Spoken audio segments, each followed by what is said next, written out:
With y'all, man. It's your boy, Hennythemoor, reporting live from the liquor store, man. How's everybody doing? And hey, man, happy President's Day. My president is still black. My Lambo is still blue. Uh, but yeah, man, it's Cowboys UnCut, the best I ain't Cowboys know. podcast in the world. It's your boy Henny. It's the brother Westerman in the middle. It's the most shadiest, untrustworthy person in the world on the right. Wow. Landlord from Wow. Alabama, That's Mr. defamation of Nefarious. character, sir. Sir, Okay, your continue. handle is the Nefarious one. It's Uh, a running joke. It's not the definition of the word, sir. you gonna end up like Young Thug. You're not Everything, hip. You're not hip enough. You're not ev- in the in crowd enough, sir. Okay. everything that you drop will be used against you in the court of law. They did it a thugger. They gonna Well, you get you. was a judge not too long ago, so you might So be with the FBI by now. you were going harder than me I wasn't there, in the sir. courtroom, sir. We got video evidence that was a lie. The people said that was a lie. Yeah. No. But yeah, man, it's officially the off season. You know, everybody is at home fishing or they on vacation. So we could talk about whatever we want to talk about. There is news circulating around the world. You know, uh, your boy Jimmy Johnson talking about he back in the fold. Boy Scott talking crazy about Michael Parsons. They got news about the new salary cap. We got news about some people that we didn't expect to be free agents that might be free agents coming up. So there's a lot to talk about in the Dallas Cowboy atmosphere, man. But before we just dive headfirst to the content, 'cause I know y'all ready. I know y'all in the trap. Y'all want to get a little nefarious. I know y'all in the liquor store. Y'all want to get drunk. I know y'all over there on the west coast with Westerman, and y'all want to smoke that Cali herb that you deserve.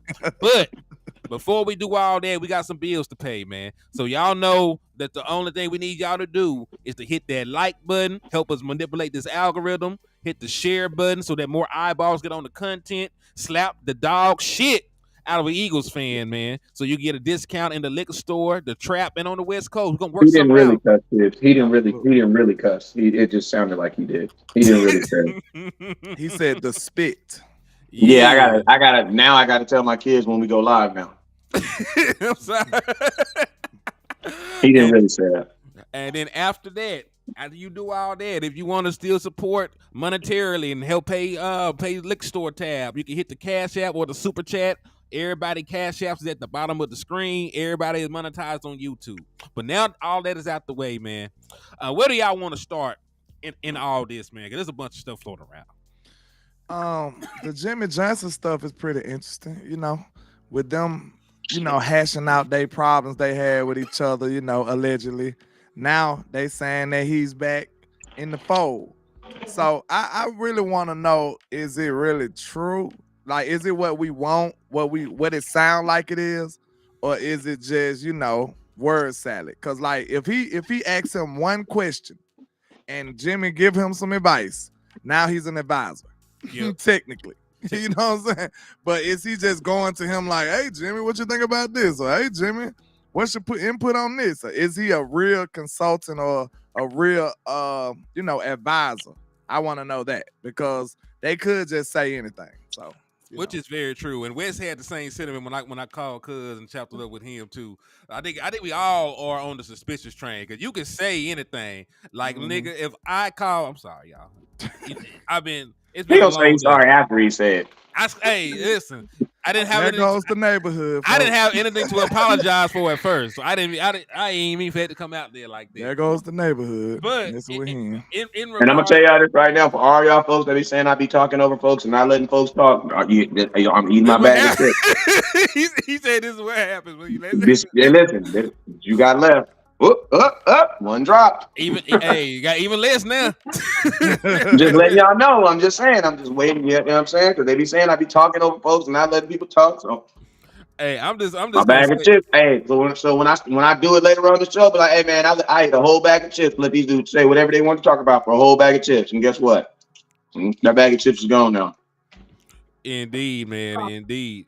But shit. Well, y'all just got me all out of discombobulated right Out now. of sorts. Yeah, but point being though, man, like, Drinking on the job, but do that, man. hey, I'm drinking nothing but water in here, sir.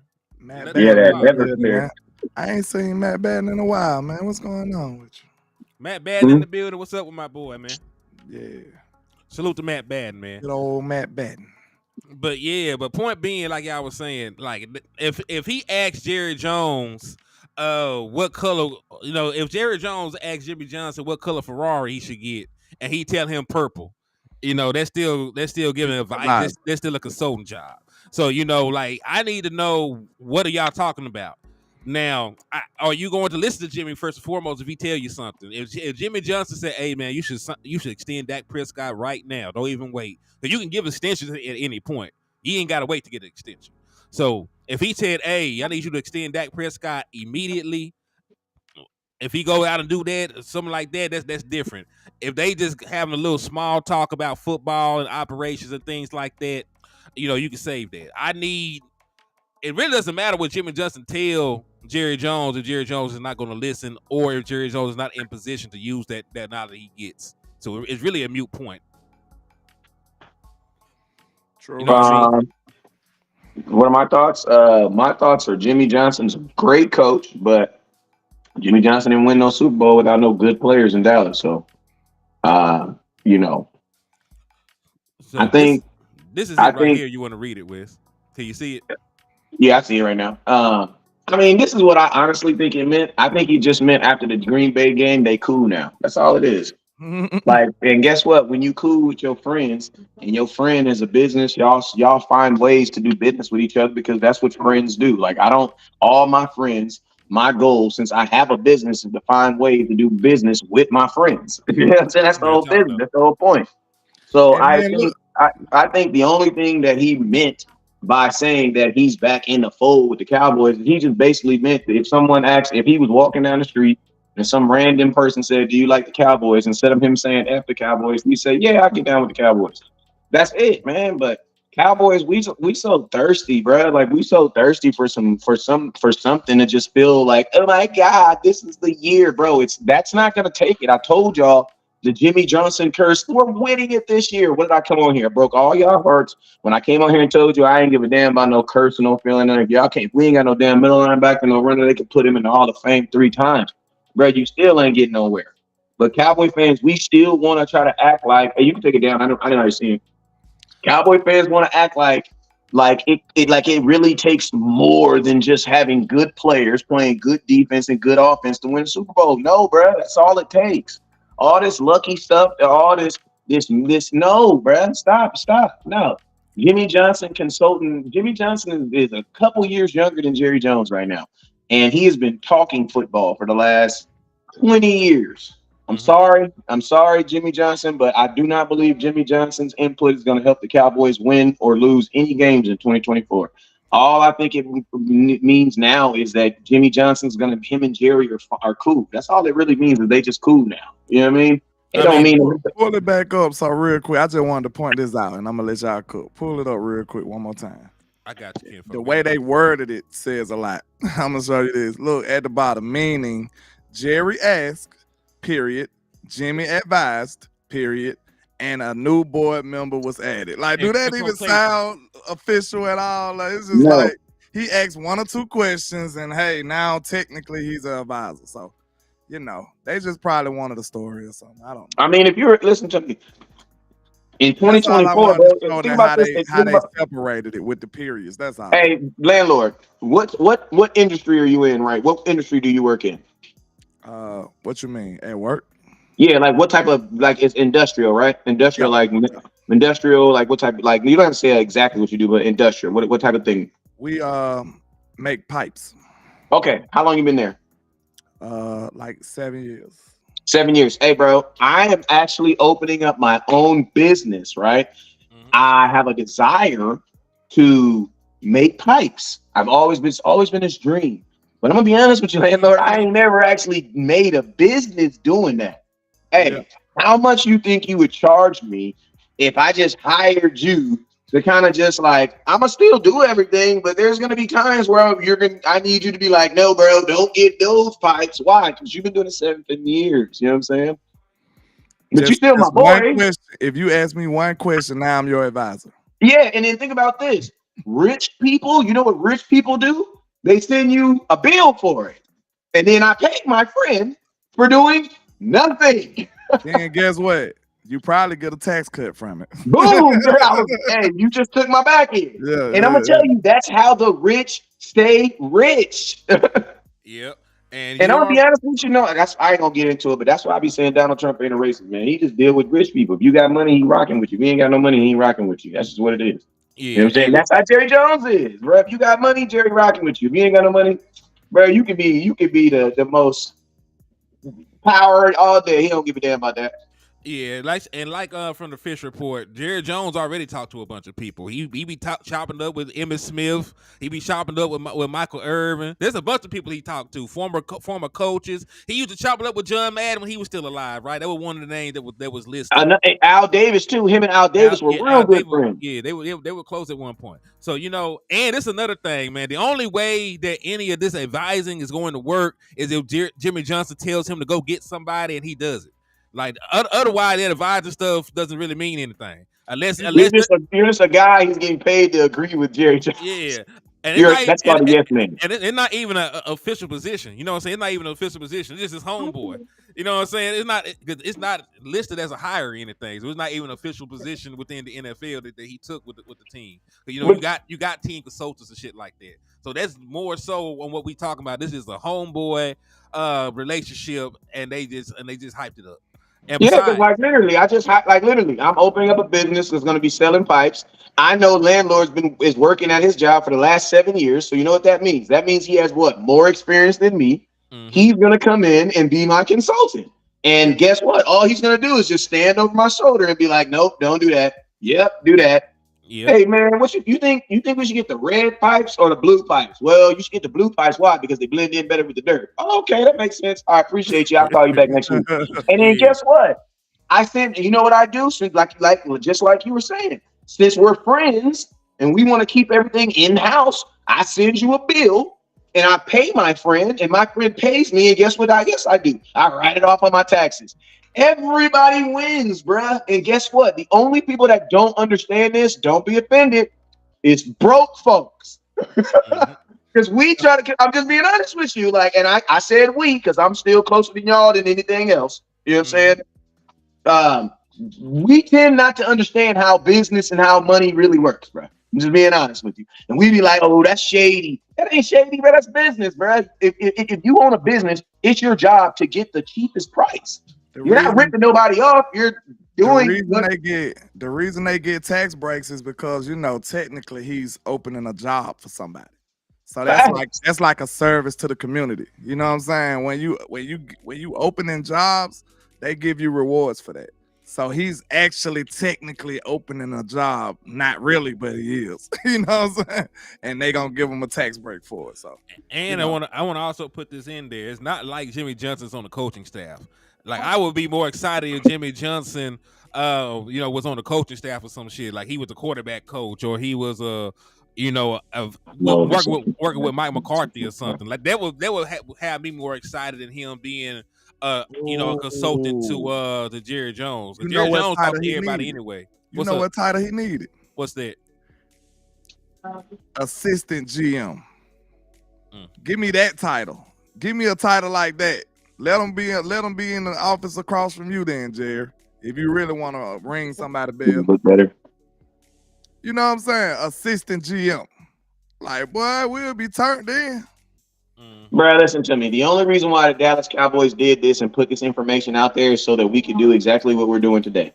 Because they could have listened to me. Jimmy Johnson probably is doing the exact same thing that he was doing last year for Jimmy. You know what I'm saying? Like, I'm pretty sure Jimmy Johnson and Jerry Jones have been cool for a long time. You know what I'm saying? It's like, you know how a lot of people from the outside, inside, they be thinking, oh, I know him and hey, chill out, man, come on. They say stuff like, they probably thinking you and your baby mama beef and stuff, but on the low, we just, she know how to stay out of my way, I stay out of her way. You know what I'm saying? Like, it's not that we beefing, we just stay out of each other's way.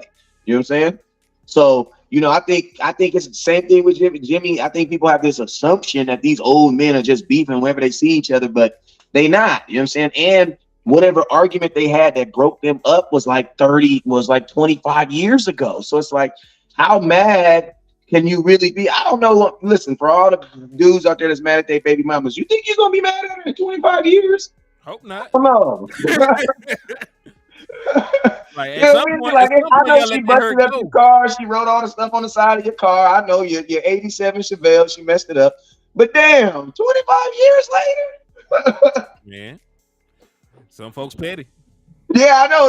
That's big petty though. That's big petty with the big P. They said Jerry was still mad for real. Landlord said, like he knew that day. I knew. Somebody came in your mind when I said that. Man. But yeah, so now we got the Jimmy Johnson stuff out the way. Let's talk some numbers real quick, man. You know, And I'm gonna say, can I say this last thing? I'm not saying that I don't like the move. Hey, Cowboy fans, listen, Jerry Jones knows how to market. You know what I'm saying? So I'm all for it. And you know what I love about it? It gives us something Cowboy related to talk about. So I'm all for it. Yep. Because we all know with no football being played, no games to prepare for, it's gonna be rough, man. Y'all better. Can I say this last thing too on this subject? I'm gonna tell you what it also shows me too. Y'all need to leave my grandpa alone, bro. Jerry ain't got much longer on this earth. And you know what he really doing? Jerry is, if you notice, he all the beefs that he's had, he's killing that shit, bro. He killing that, bro. You know what I'm saying? We all need to enjoy Jerry, bro. Indeed, man. So let's go ahead and talk about these numbers, man, because we got some roundabout numbers for the upcoming cap, man. So these folks talk about you ain't nobody got no cap, ain't no bread in the pantry, ain't no slices of pie. They finna give y'all some extra money, man. You know, y'all finna get another stimulus check, NFL. God, dog. Oh, yeah, that tax, the tax bracket. Shout out, man. Let's go.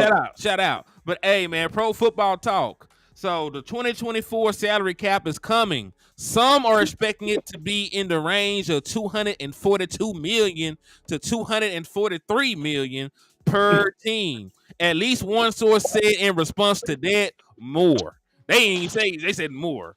Another source said it's close to $250 million. You know, what is it right now currently? 223. 223. It's gonna get a $20 million bump. Yep. Anywhere between a $20 and a $30 million bump. So you know what that means? That means the NFL 2 years ago made a whole lot of money. See, the NFL be lying to y'all, trying to make it seem like they ain't making money. The NFL making a whole lot of money, bro. Money ain't even came in yet, have it? And I'm gonna tell you when else they made a whole lot of money. They made a whole lot of money during COVID. I don't know what they was doing because them stadiums was not full.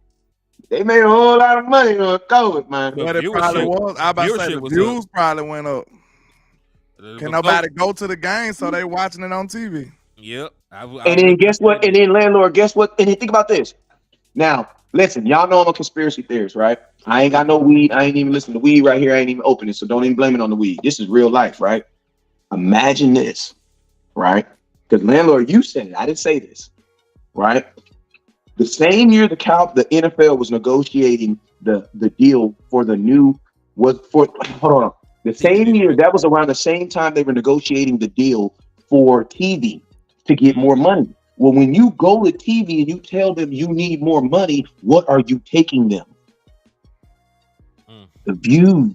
True. And why did the views go up? Everybody was in the crib. Because nobody could watch the games. It was on lockdown out there, man. So listen to me. I'm just saying, bro. I know COVID was bad, but I'm just saying it's just crazy how some of these people figured out ways to make billions off of it, bro. And they mad at me. I ain't do no PHP, but I got a homie that did one. They mad at the homie because he did a PAP. That's messed up, man. For $17,000, that's messed up, dog. Get that man his stuff back. The NFL made billions off of it, bro. They made billions off of it, bro. They made billions. You want to know why? Because they used them fake views. Why? Because people were exactly like he said, were not in the stands. They had to watch TV. And guess what? Did you also notice what also happened? Because of those views, the NFL is now on what? YouTube. Bro, you cannot watch the NFL for free anywhere. Them PPPs made everybody a hater. You had to sit back like, is they gonna go to jail? They ain't going to jail. This shit. You up there trying to see. Let me see if they go to jail first. Before. I hope they go to jail. Ain't nobody went to jail yet. You up there like, you need to tell me ain't nobody went to jail and I sat up here and didn't get no money. I done missed that lick. You sit up Hey, there that and the watching Bitcoin, bro. Hey, that and Bitcoin, bro. I miss both of them, bro. I miss everybody. both Man, of them. ain't nobody That and watching that. Bitcoin. I miss both Man, them licks, bro. I miss both of them, bro. Mm. that's just funny. And what's crazy, you had a YouTube channel. You could apply for a PPP and did it legally. You could have legally got PPP, boy. I didn't have one at the time. Yeah, and I would have told them y'all was my 2 employees. I'd have got Man, less hold than on 3. now. You had to pay him. God damn. And you put me down whenever we do shows. Look, you know what I'm saying? See, we done messed up now. We done said it on here. You done told him the cheat code. But think about that though. The NFL technically stadiums were shut down, so that means people had to do watch. They had to watch games. Before 2020, the NFL was not. You could not watch a live NFL game on YouTube unless it was illegal. Mm-hmm. Now, guess what? Listen, you can watch the NFL. It's easier for me to find an NFL game on my phone than it is on the TV, bruh. Like when I look for, literally, I gotta Google what channel is CBS. Where am I at? In Fontana. It'll be 372. It's some crazy ass number. You know what I'm saying? Like, okay, you know what I'm saying?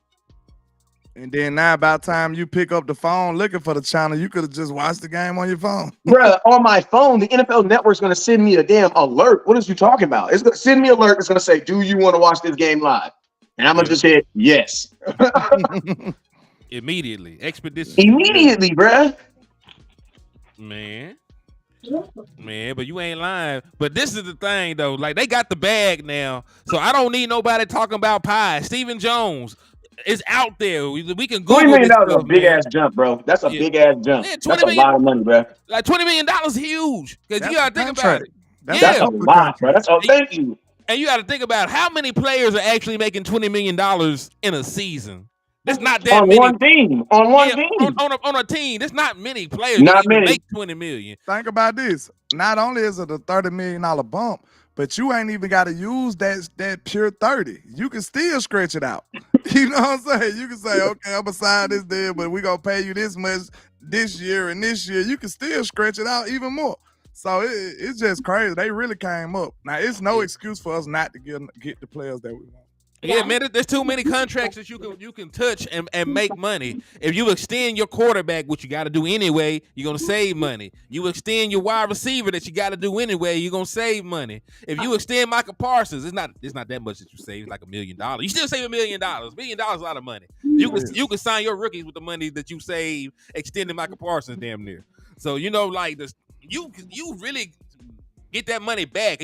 All you gotta do is worry about it down the line, 4-5 years from now. We don't care about that. Do you think we need to get into depth why we saying they save money, or do you think they understand that already? We done did like 3-4 shows on it, man. If they don't, I mean, and say it like this, bro. I'm gonna tell you this right here. The contracts that we have on guys that we have to pay is like the best situation, bro, because they're like these are all guys who in the NFL have proven themselves. So it's like there's not one of those dudes that you could give a contract right now and everybody be like, damn, why did the Cowboys do that? Nobody, bro. Like even in public opinion, even in the eyes of public opinion, these are guys, hell yeah, I paid Michael Parsons. Hell yeah, I paid such and such. Hell yeah, I paid such and such. They probably ain't gonna pay Micah yet. I got a feeling. Hell nah, bro. You listen to me. I'm gonna keep it real. I know, wait. If listen to me, if I'm the Cowboys, and I know Cowboy fans don't want to hear this, but a business tactic is I ain't got no leverage right now, and that young man got the whole leverage. And he listen to me. If you got a podcast, you a professional. I ain't gonna say you're a professional snitch, but you got to tell the truth, right? You got to tell the truth. Where the body's at, West Coast? Oh my God, damn! You know what I'm saying? Don't put me in that predicament when the camera come on. And the Cowboys know that. So you're like the Dallas, like Micah has been flexing a lot. I'm curious what the Cowboys do to flex back. You know what I'm saying? Like, it's like your kids be trying to do what they want to do, and then every now and then you got to just come in and whip everybody's ass. You know what I'm talking about? You had to turn around for it. You know what I'm talking about? Just whip everybody's butt. I'm curious to know what the Cowboys flex back is going to be. You know what I'm saying? Ain't nobody getting the franchise tag this year. Nobody on the Dallas Cowboys will get the franchise. And it's stupid.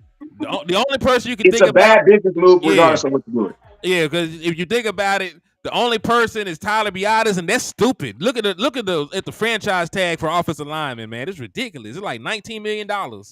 Yeah, He's you not either worth gonna that. sign His him whole or he contract gonna would be leave. $19 million. His whole contract should be $19 million. Hell, you mean? You either gonna sign him or he gone. As he should be. He gonna be a Miami Dolphin next year. What? I mean, they love our players. What about Dorrance Armstrong? He gone too. They can't give him no franchise tag. What the franchise tag for defensive end? No. Huge. I'm gonna keep it real because I know the dude. Dorrance need to go get a bag, bro. He need to go get a bag. Dorrance needs to go somewhere else where a team, a little ass city, where he can just be. And this is I've had this conversation with y'all on air. You know what I'm saying? Mm-hmm. And I know this to be true. Like he feels that he can be some. Now, obviously, he doesn't feel that he can be Micah Parsons, but for the right team, he feels that he could be someone's Micah Parsons, like someone that can go out there and get sacks for him. You know what I'm saying? And the thing about it is, he's not going to get that opportunity in Dallas. He'll get that opportunity, but you won't get paid for it. You know what I'm saying?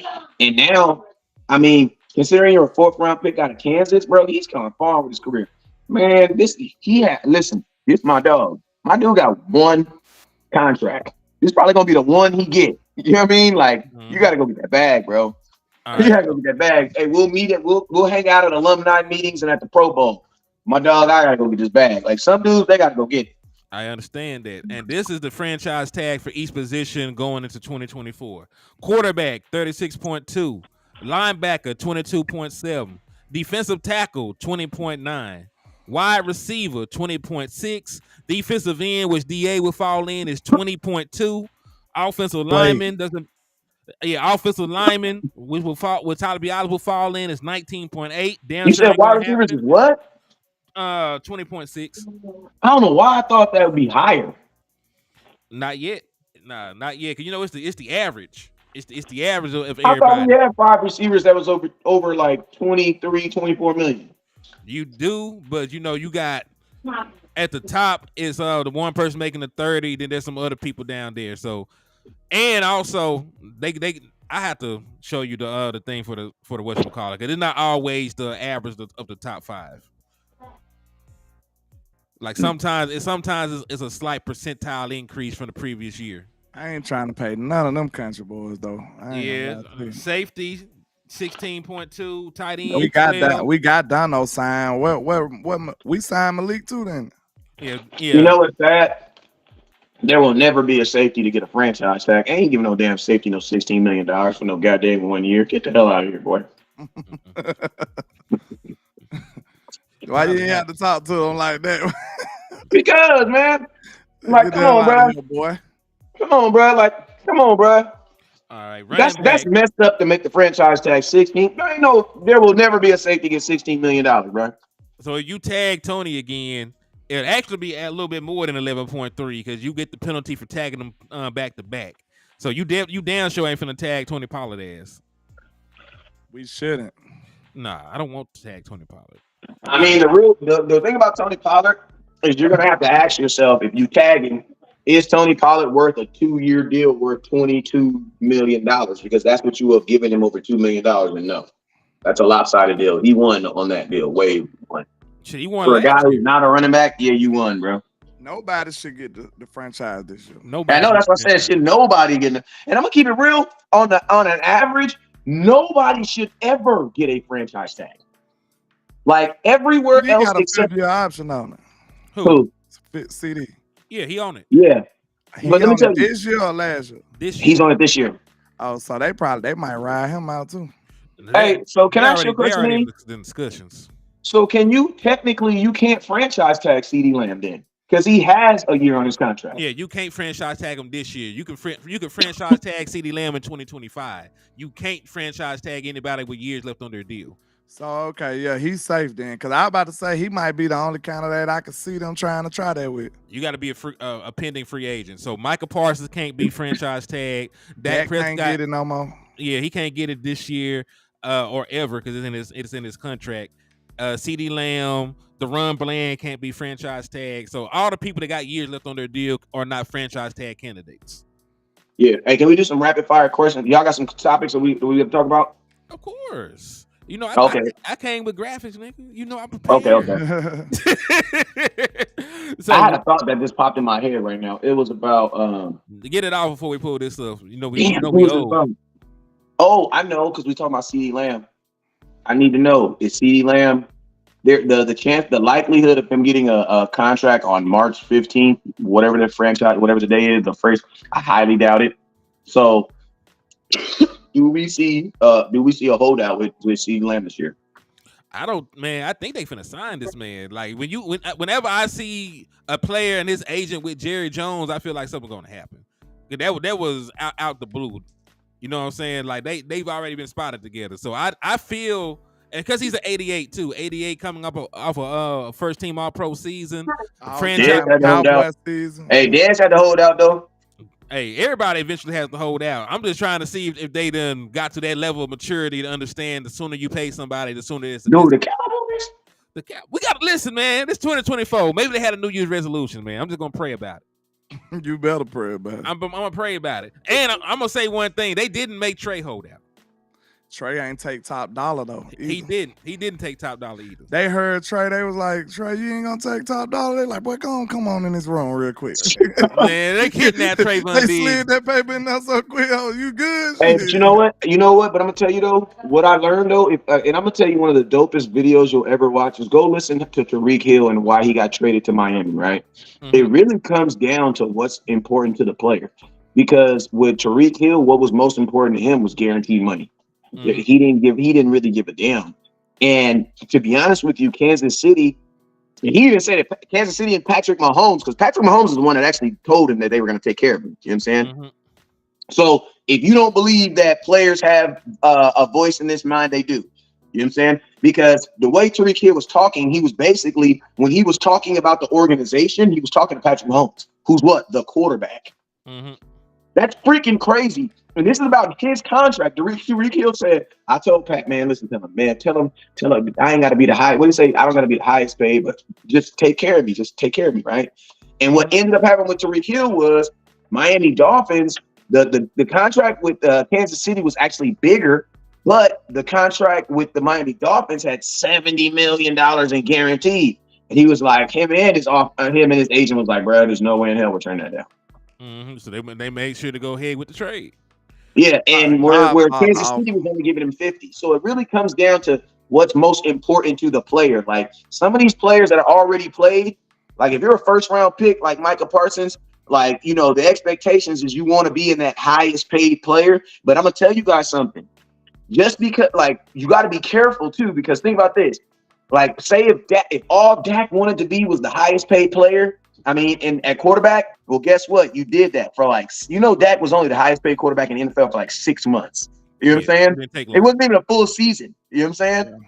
Because that's how quickly these contracts, because let's think about this. CeeDee Lamb, you still ain't seen Jamar Chase get paid. And I love CeeDee Lamb, but I have a feeling Jamar Chase going to get more money, man. I just feel like Minnesota a way easier team to get money than.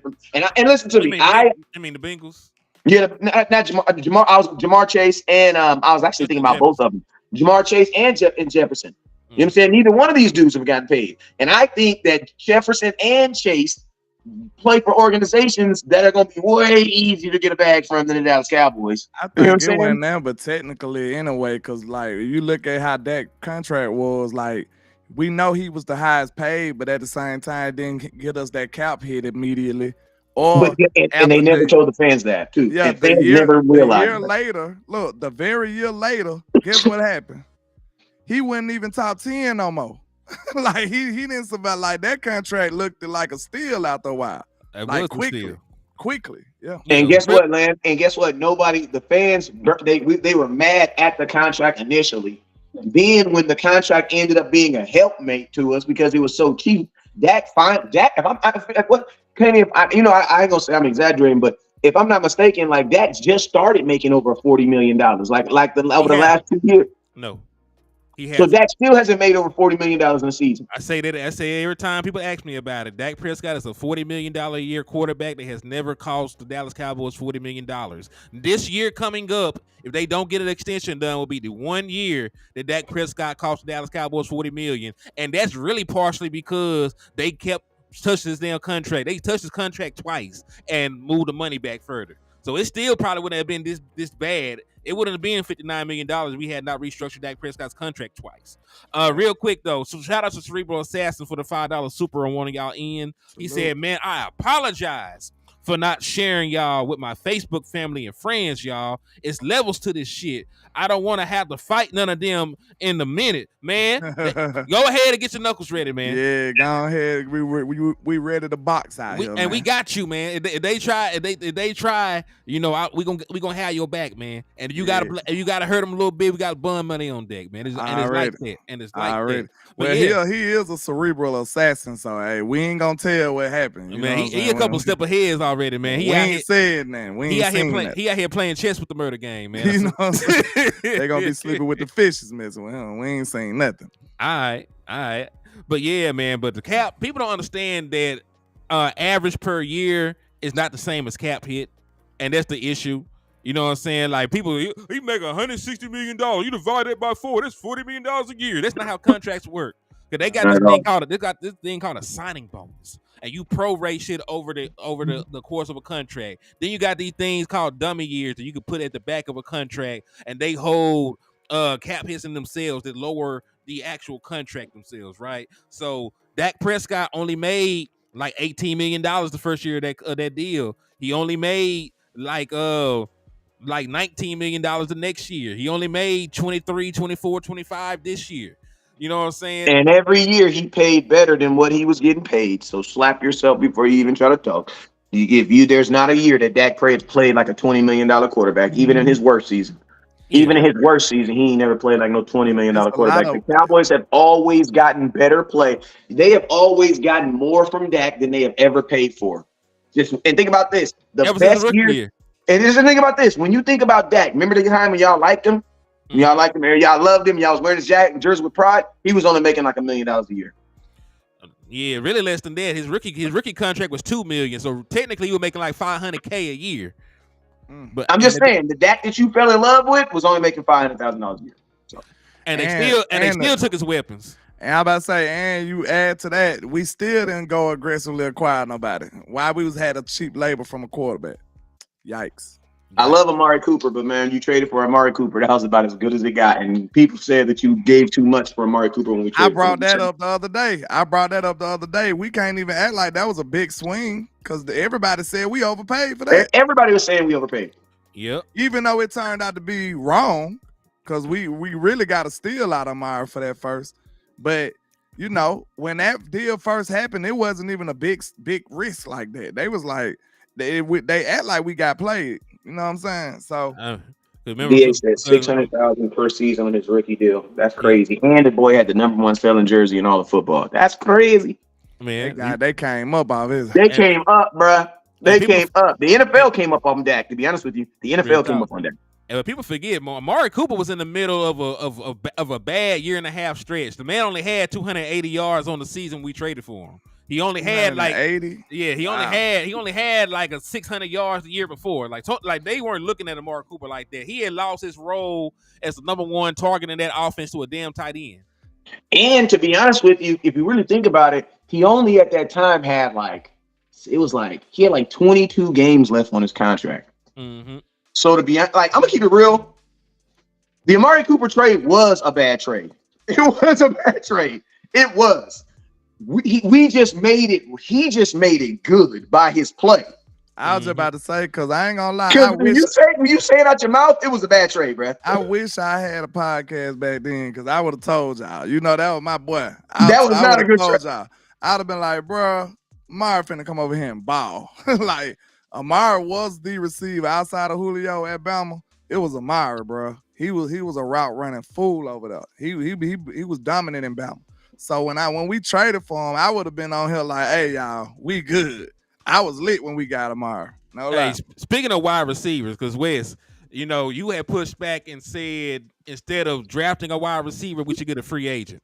Well, if this dude becomes a free agent like they're expecting, I'll do it. This is the guy. Mike Evans, and I know that you liked him too, landlord, and you were speaking about him. It actually looked like that marriage might be over. So according to Jordan Schultz, the Buccaneers had a soft deadline today to get an extension done with Pro Bowl wide receiver Mike Evans, but both sides remain far apart. Sources say Tampa Bay is set to take a $7.4 million in 2024 dead money by not getting a deal done today.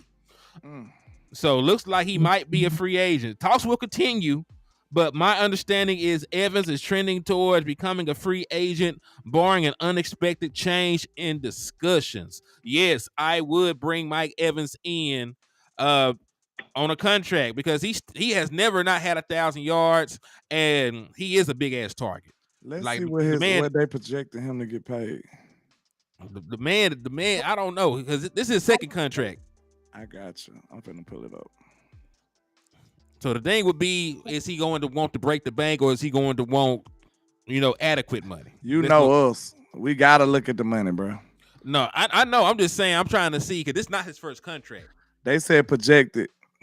This per PFF, it said 3 years, $23 million average. 52.5 million guaranteed, 69 million total. That's a projected contract, and that sounds too rich for us. Yes, that does sound too rich. So it probably would be better to get a rookie wide receiver then. Bro, it ain't no probably. If you look, I mean, messing with the Joneses. Yeah, that's what I'm about to say. That's the cheapest route possible. And I'm trying to be nice. Like, that's the cheapest route possible. Like, bro, if you want, this the best way to get top-notch production and play from a cheap player for 5 years. 4 to 5 years. They might take one in the second. And I'll still be 4 to 5 years. You know what I mean? I'm just saying. Yeah, as long as they take one in one of the first 2 rounds. It could be the second round. If there's a life-changing offensive lineman in the first round, okay, I can live with it. But if Leggett or Keon Coleman fall to the second round, if Troy Franklin falls to the second round, and he's there for the Dallas Cowboys, you got to make that move. Man, I ain't gonna lie, bro. The cheapest thing that the Cowboys could do at 24, you wouldn't drop him. That's hard. Who am I? That's hard, because look, I'm say this. He ain't gonna be there by the second round when you pick. You know what I'm saying? He wouldn't be there in the second when we pick. It depends on who left. Yeah. I wouldn't be mad if I want to see the Cowboys aggressively go pursue somebody. Quit acting sedated in the club like you ain't interested in nobody. We need to be moving with a sense of urgency. We have a close team. We need to act like it. Quit acting like you don't want to talk to nobody. Why can't we go spot an offensive lineman or a receiver, whoever we want, in the first round? Instead of sitting there waiting till 24, go pursue somebody. Let's see how urgent y'all is. Because we don't have to sit up here and sit and wait till 24 every year. Like, why we do that? Like, we act like we a team that's trying to rebuild. You know what I'm saying? Like, go and pursue a player that you love. Show us some urgency. Mm-hmm. I can dig it. We gotta wait, bro. We've been at 24 for 3 years. The last 3 years, that is you just sitting here waiting the whole time. That's really crazy when you think about it, man. Man, all I'm saying is this, man. And like, you are right. Like, if you know for a fact, if your scouts identify JPJ, the boy for Oregon, as being a generational center that can come in, have the Travis Frederick effect for your team, don't sit on your hands. You can go and get the man. You already done traded. And listen, there's not even a year you can depend on the draft. You done traded away so many of your damn picks. You ain't got a 4th round pick. You traded away 2 of your 5th round picks. So after you pick in the 3rd, you ain't gonna pick again until late in the 5th round. It's not even a year to try and add a whole bunch of players in the draft. Just go get 2 or 3 really good ones and focus on building the rest of your team in the free agency, man. Like, ain't no linebacker. There's not even a good linebacker class. There's not a good running back class. We've been going quantity over quality for the longest in the draft. Yeah, like, we have. We've been, bro. You remember that draft? We drafted 11 players 1 year. 1 year we drafted 11 players. Y'all remember that? I think and the crazy thing about it, I think damn near every one of them made the team somehow. That's quantity over quality.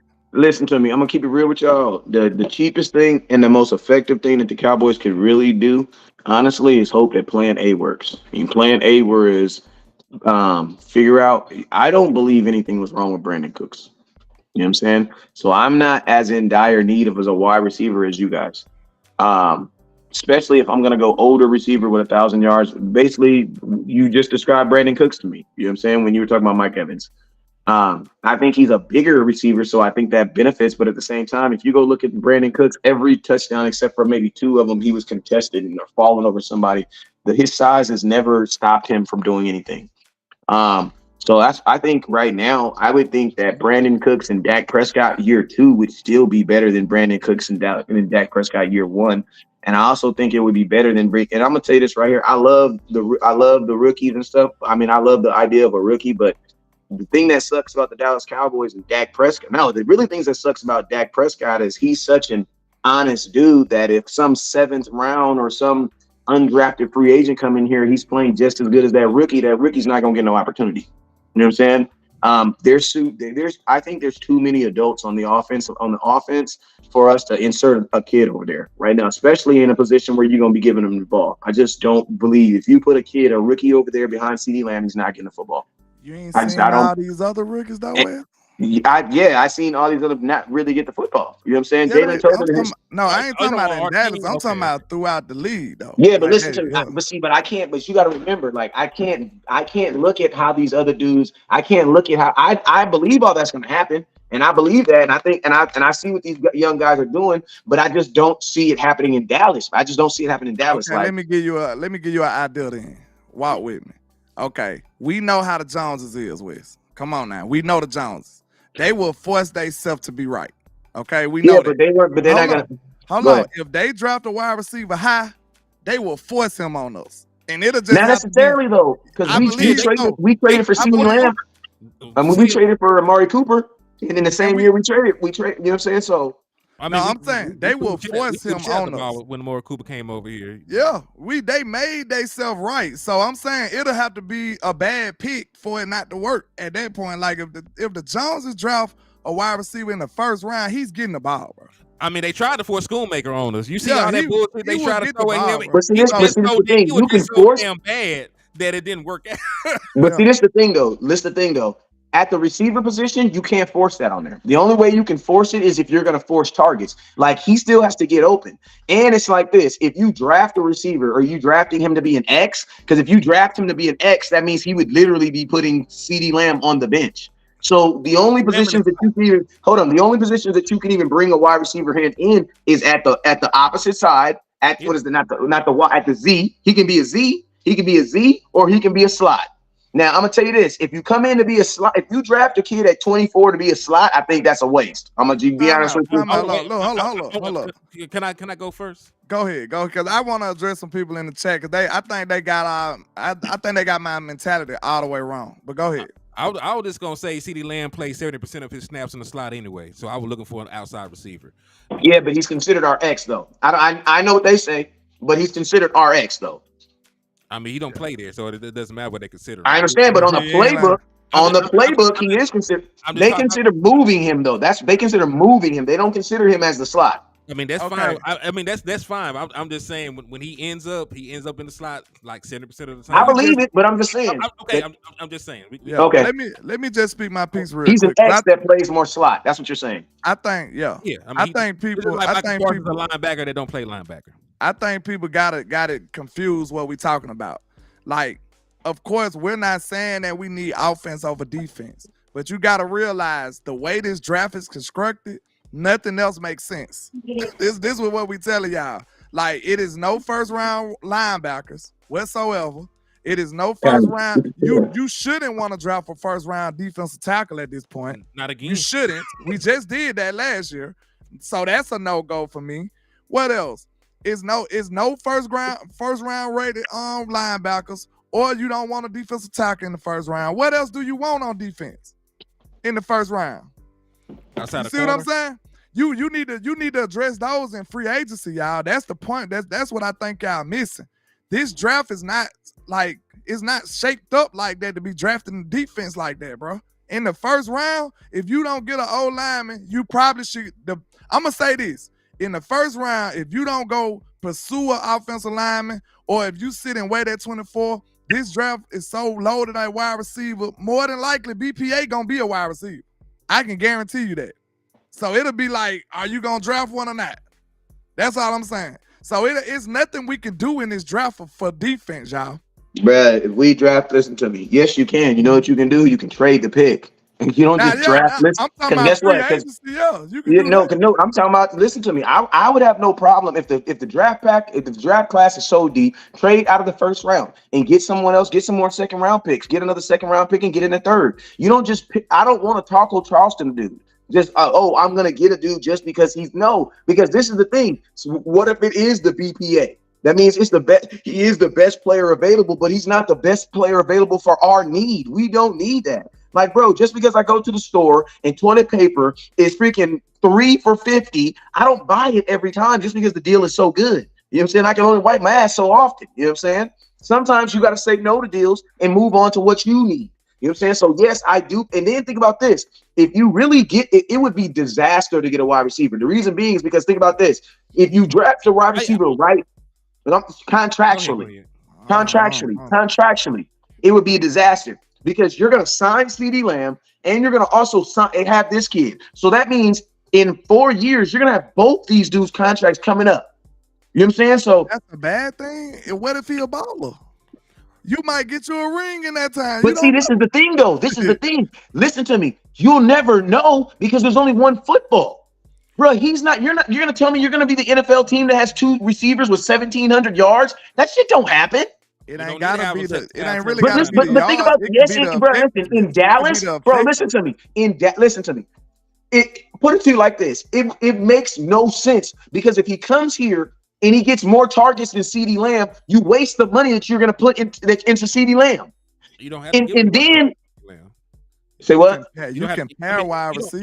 You don't have to give him more targets than CeeDee Lamb. The point being about bringing. Then I would never want to pay him like CeeDee Lamb. Hold on. I didn't say all that. You worry about shit down the line. I ain't worried about 2000 and what. But see that's not thinking like Jerry Jones did. But see, that's not thinking like Jerry Jones did. My point is, you're gonna have to get another wide receiver in 2025 any goddamn way. Yes, next year you would need one. Yeah. So then, guess what? Then I'll draft him next year. Then I don't have to draft him in the first round. No, listen. This is a wide receiver draft. Wait. Can I just say this? If this is a wide receiver draft, there's no reason for me to draft one in the first round. That makes no sense. Yeah, get the best one. Great one. Listen, we waited all the way through the best running back class last year and got Deuce Vaughn. I'm not trying to do that shit again. No, they got Deuce Vaughn because Deuce Vaughn's dad. No. They got Deuce Vaughn because Deuce Vaughn's daddy worked for the Dallas Cowboys. That had nothing to do. They were not looking for running back in that class. It don't matter why they did it. They did something stupid. Yes, but you can't use it to validate this argument, though. You can't. Wait, time out. It does matter, though. It does matter because you can't use that to validate this conversation because that doesn't validate this conversation because they only did that. No, Cowboys missed out. They still missed out. Yes, because they chose to miss out, though. We weren't looking for a running back. To miss out on this one. How you ain't looking for? Because we weren't looking. Listen to me. You want to know how I know? This is how I know. Because if you go look at the audio, when the tape started in that round, they already knew they were taking Deuce Vaughn. Bro, that had nothing to do with the fact. I ain't studying that. I'm talking about the fact that they let one of the most loaded running back classes get away from them. But guess what? That's the only point I'm trying to make. But this is what I'm saying. But you cannot say that was on them, though. They chose to do that, bro. Okay. And to stop, I'm gonna tell you the real reason why they did it. I'm just trying to ask you what they got to do in it. Because they had just paid Tony Pollard $10 million. Why would they draft for a 1 year deal? For a 1 year deal, we need a running back right now. Wait, time out. First off, let me say something. You are not about to sit up here and try to make it seem like I'm defending the Joneses. Because in common sense, hold up, stop it. Let me finish. In common sense, I was the dude that led the charge that said that Tony Pollard was not a running back. So let me finish. This is what I'm saying. You're saying they let the road. If you got to look at it from the Dallas Cowboys, they brought in Rondell Jones on a free agent contract. I'm thinking now I don't agree with none of this. But I'm telling you what they think. And as creators, we have to stop thinking what we think and think how the Joneses think. They had just given hold up. They listened to me. When they went to the draft, Tony Pollard was a top 5 highest paid running back in football. And they had $6 million is still invested into Ezekiel Elliott. They paid Tony Pollard. They freaking brought in Rondell Jones, and with the last pick. Bro, that was the Cowboys, bro. They didn't do that because they were not looking for a running back. Period. Hey, that's a mistake. The only thing I want to say is Like when we said, okay, if this a wide receiver draft, we don't have to draft him in the first round. Listen, we know that it's gonna be some cream of the crop guys that miraculously sneak through the cracks in the second and third round. We know that. But if you want to raise your chances of getting an elite player, you might want to pick somebody higher, bro. So at No, that you don't. point, Well, you're in the bro, 24th pick, come bro. hold on, wait a You're minute. damn I near just the let second y'all round cool. anyway. Just hold on. Wait a minute. Hold yours. All I'm saying 24. is, if you look, it be a talent gap in them people, bro. It be a talent gap.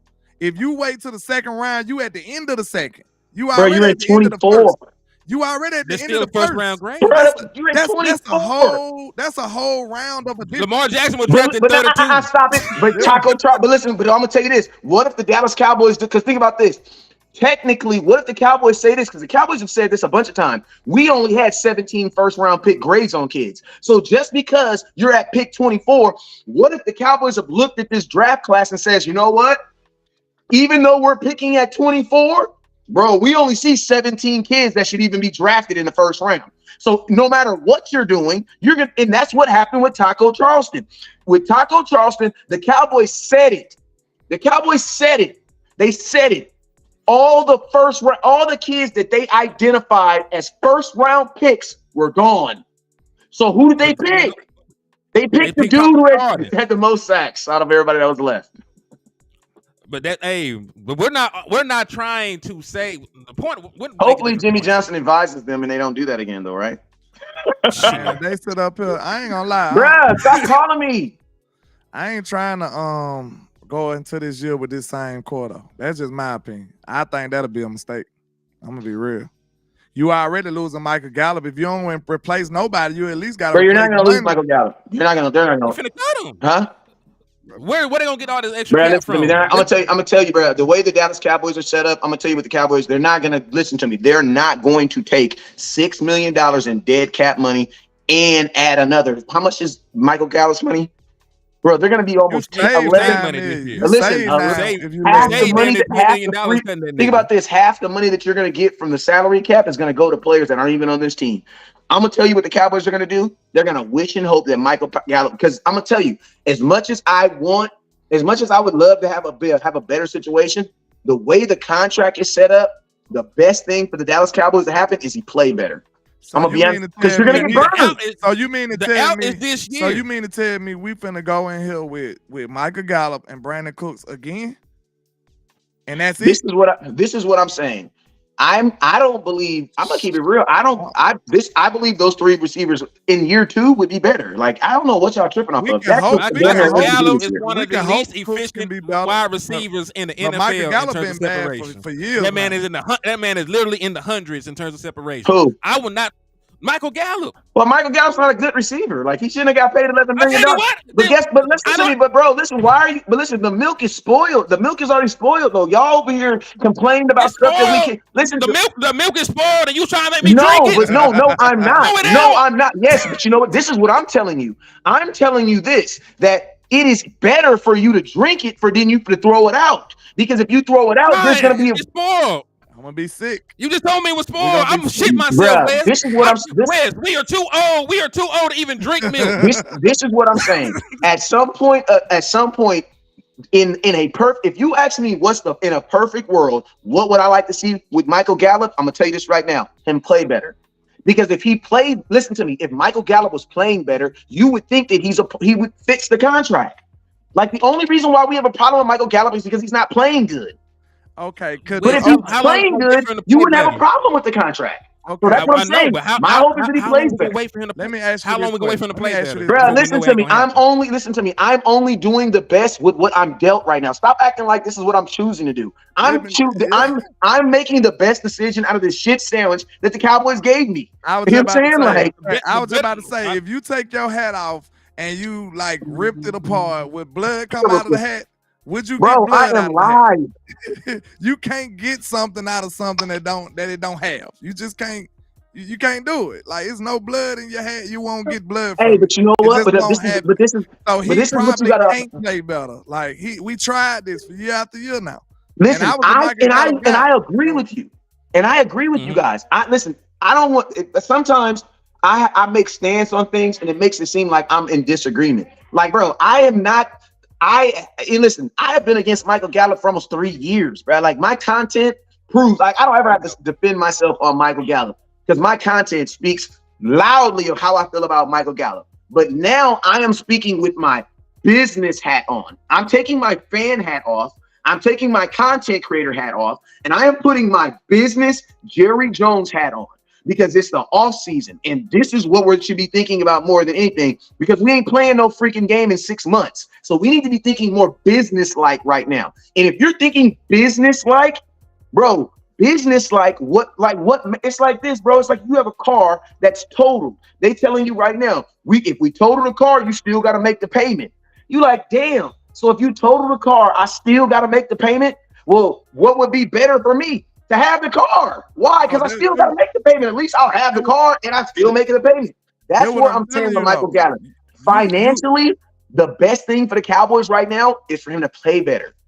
That's the best thing. That's the best situation. Okay, that's the best thing for them financially. What about on the field? Because that's all on the field too. Because listen, the money that you're gonna eat from you don't gain anything from cutting him. Unfortunately, $10 million this year. You gain $10 million and you can go draft your wide receiver. You gained 10 this year by cutting Michael Gallup. Sorry ass man. I'm sorry. Like I would cut the shit out of him. Listen to me. Say what? I would cut the shit out of him right now if I could. $10 million, that could be half on a free agent wide receiver. And you're already in the hole, negative money. And you got remember, it takes two people to get the extension. If there's a positive saving to listen to me. Anybody that's not playing up to their contract, if there's a positive saving, do it.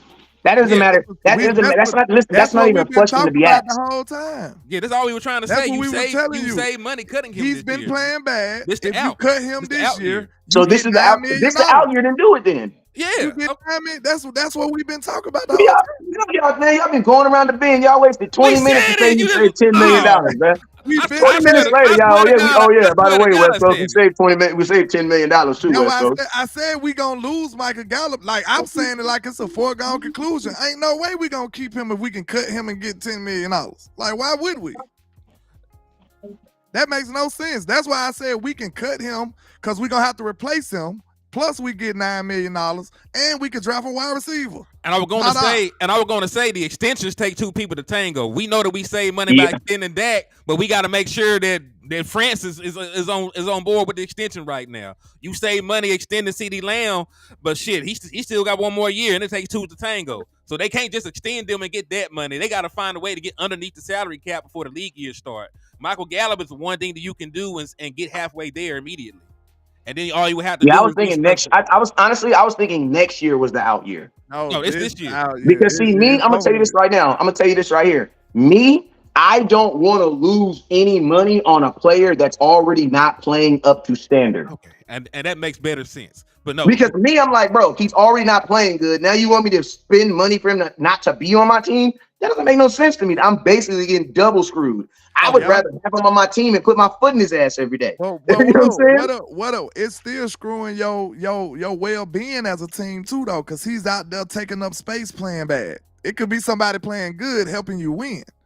That's my point. Like we could improve.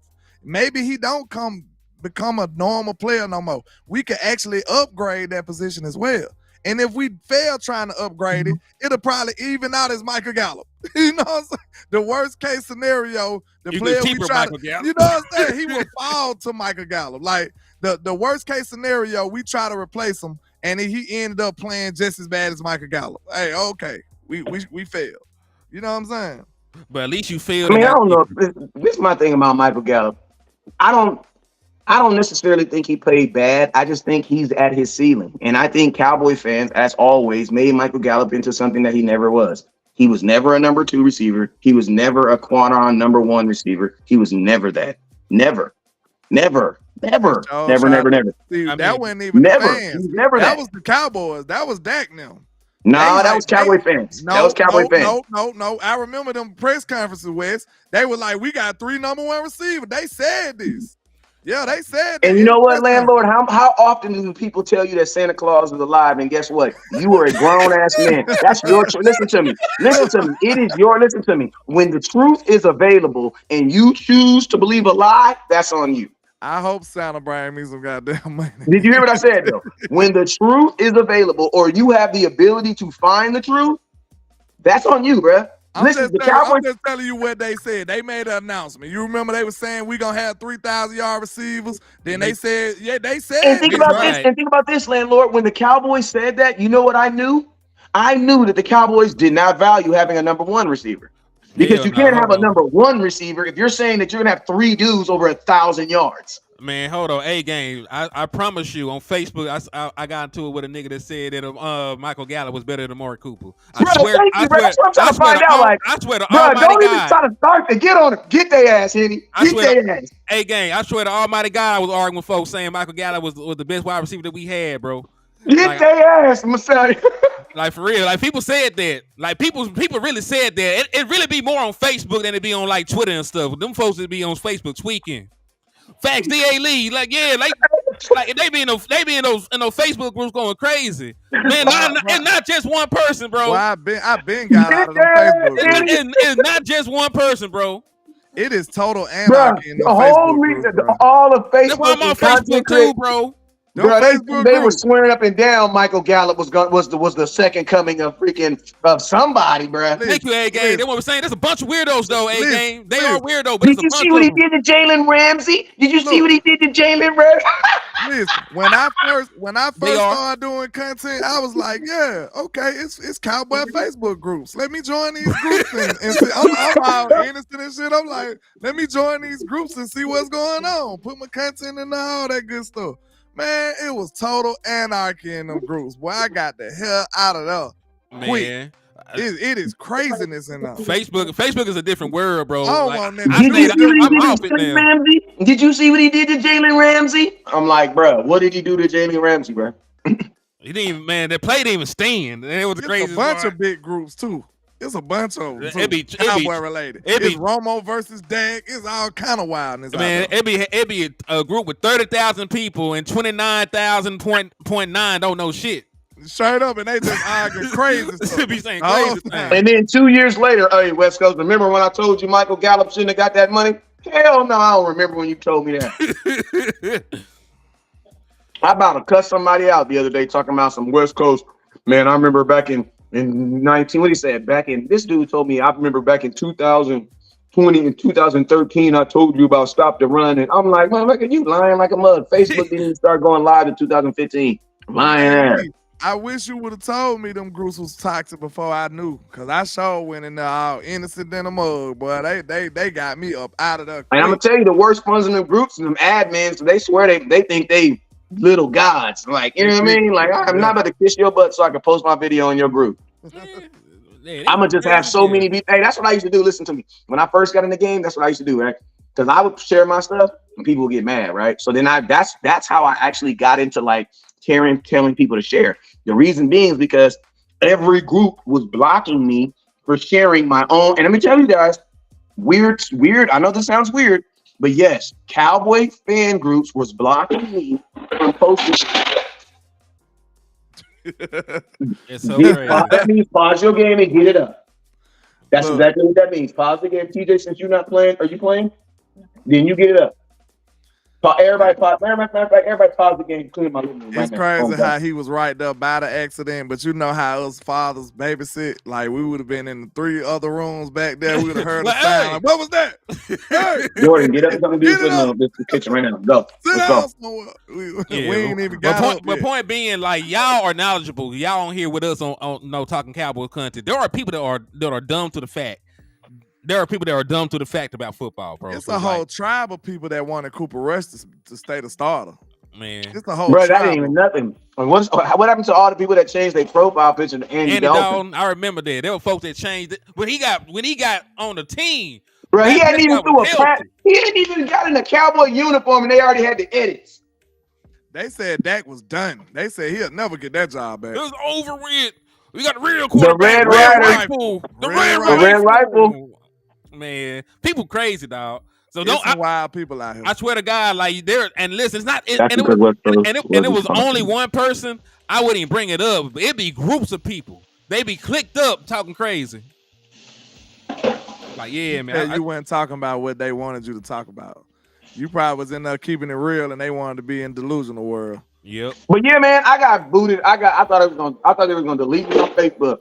Cause bro, every Cowboy group was deleting me. And I'm gonna tell you, when we first got in the game, that's how it was, because these other groups didn't respect us. Like these other contacts. Oh, you guys think you think you're Dallas.com? No, I think I'm a dude who know football. Like, you know what I mean? Look at what they said. They be hating on the low. It's all good. You got kicked out of We Them Boys Facebook page for sharing y'all videos, man. It be like that too. Like folks gonna try to hate you out if you ain't That's one of their crazy. favorites.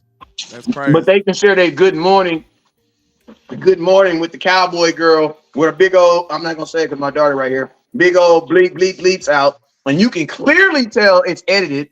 Like some of y'all grown ass men that be liking these edited, like these AI pictures of women. I'm like, I just go look at the likes just to see who's dumb enough to like it. Like, bro, you know, this is that app that landlord be using where he just type in stuff and it just spit out stuff. You know that. Yeah. That's not a real picture. You know that, right? Yeah.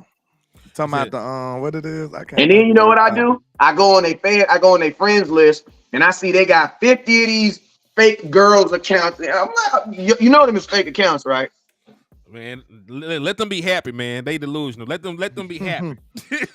But our point was that it is some very, very wild, crazy people out here, and they got some weird thoughts about this football team. That's hey, one real thing quick, we know for sure. Let's play a game. Each one of us.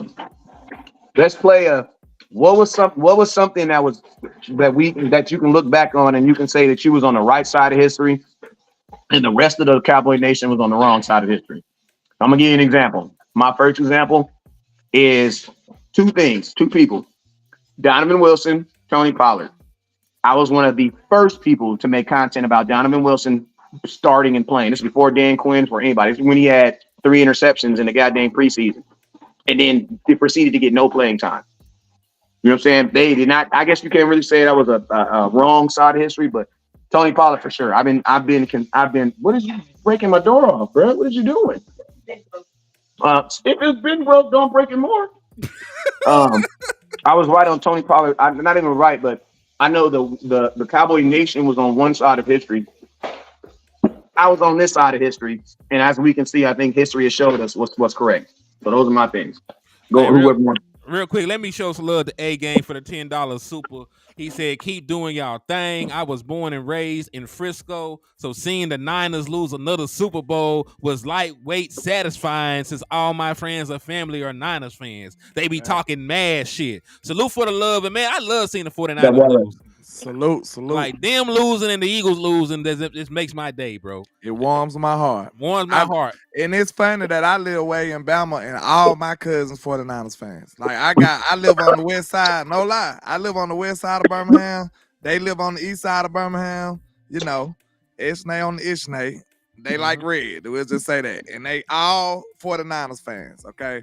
And they've been talking crap to me ever since what that was, week 5.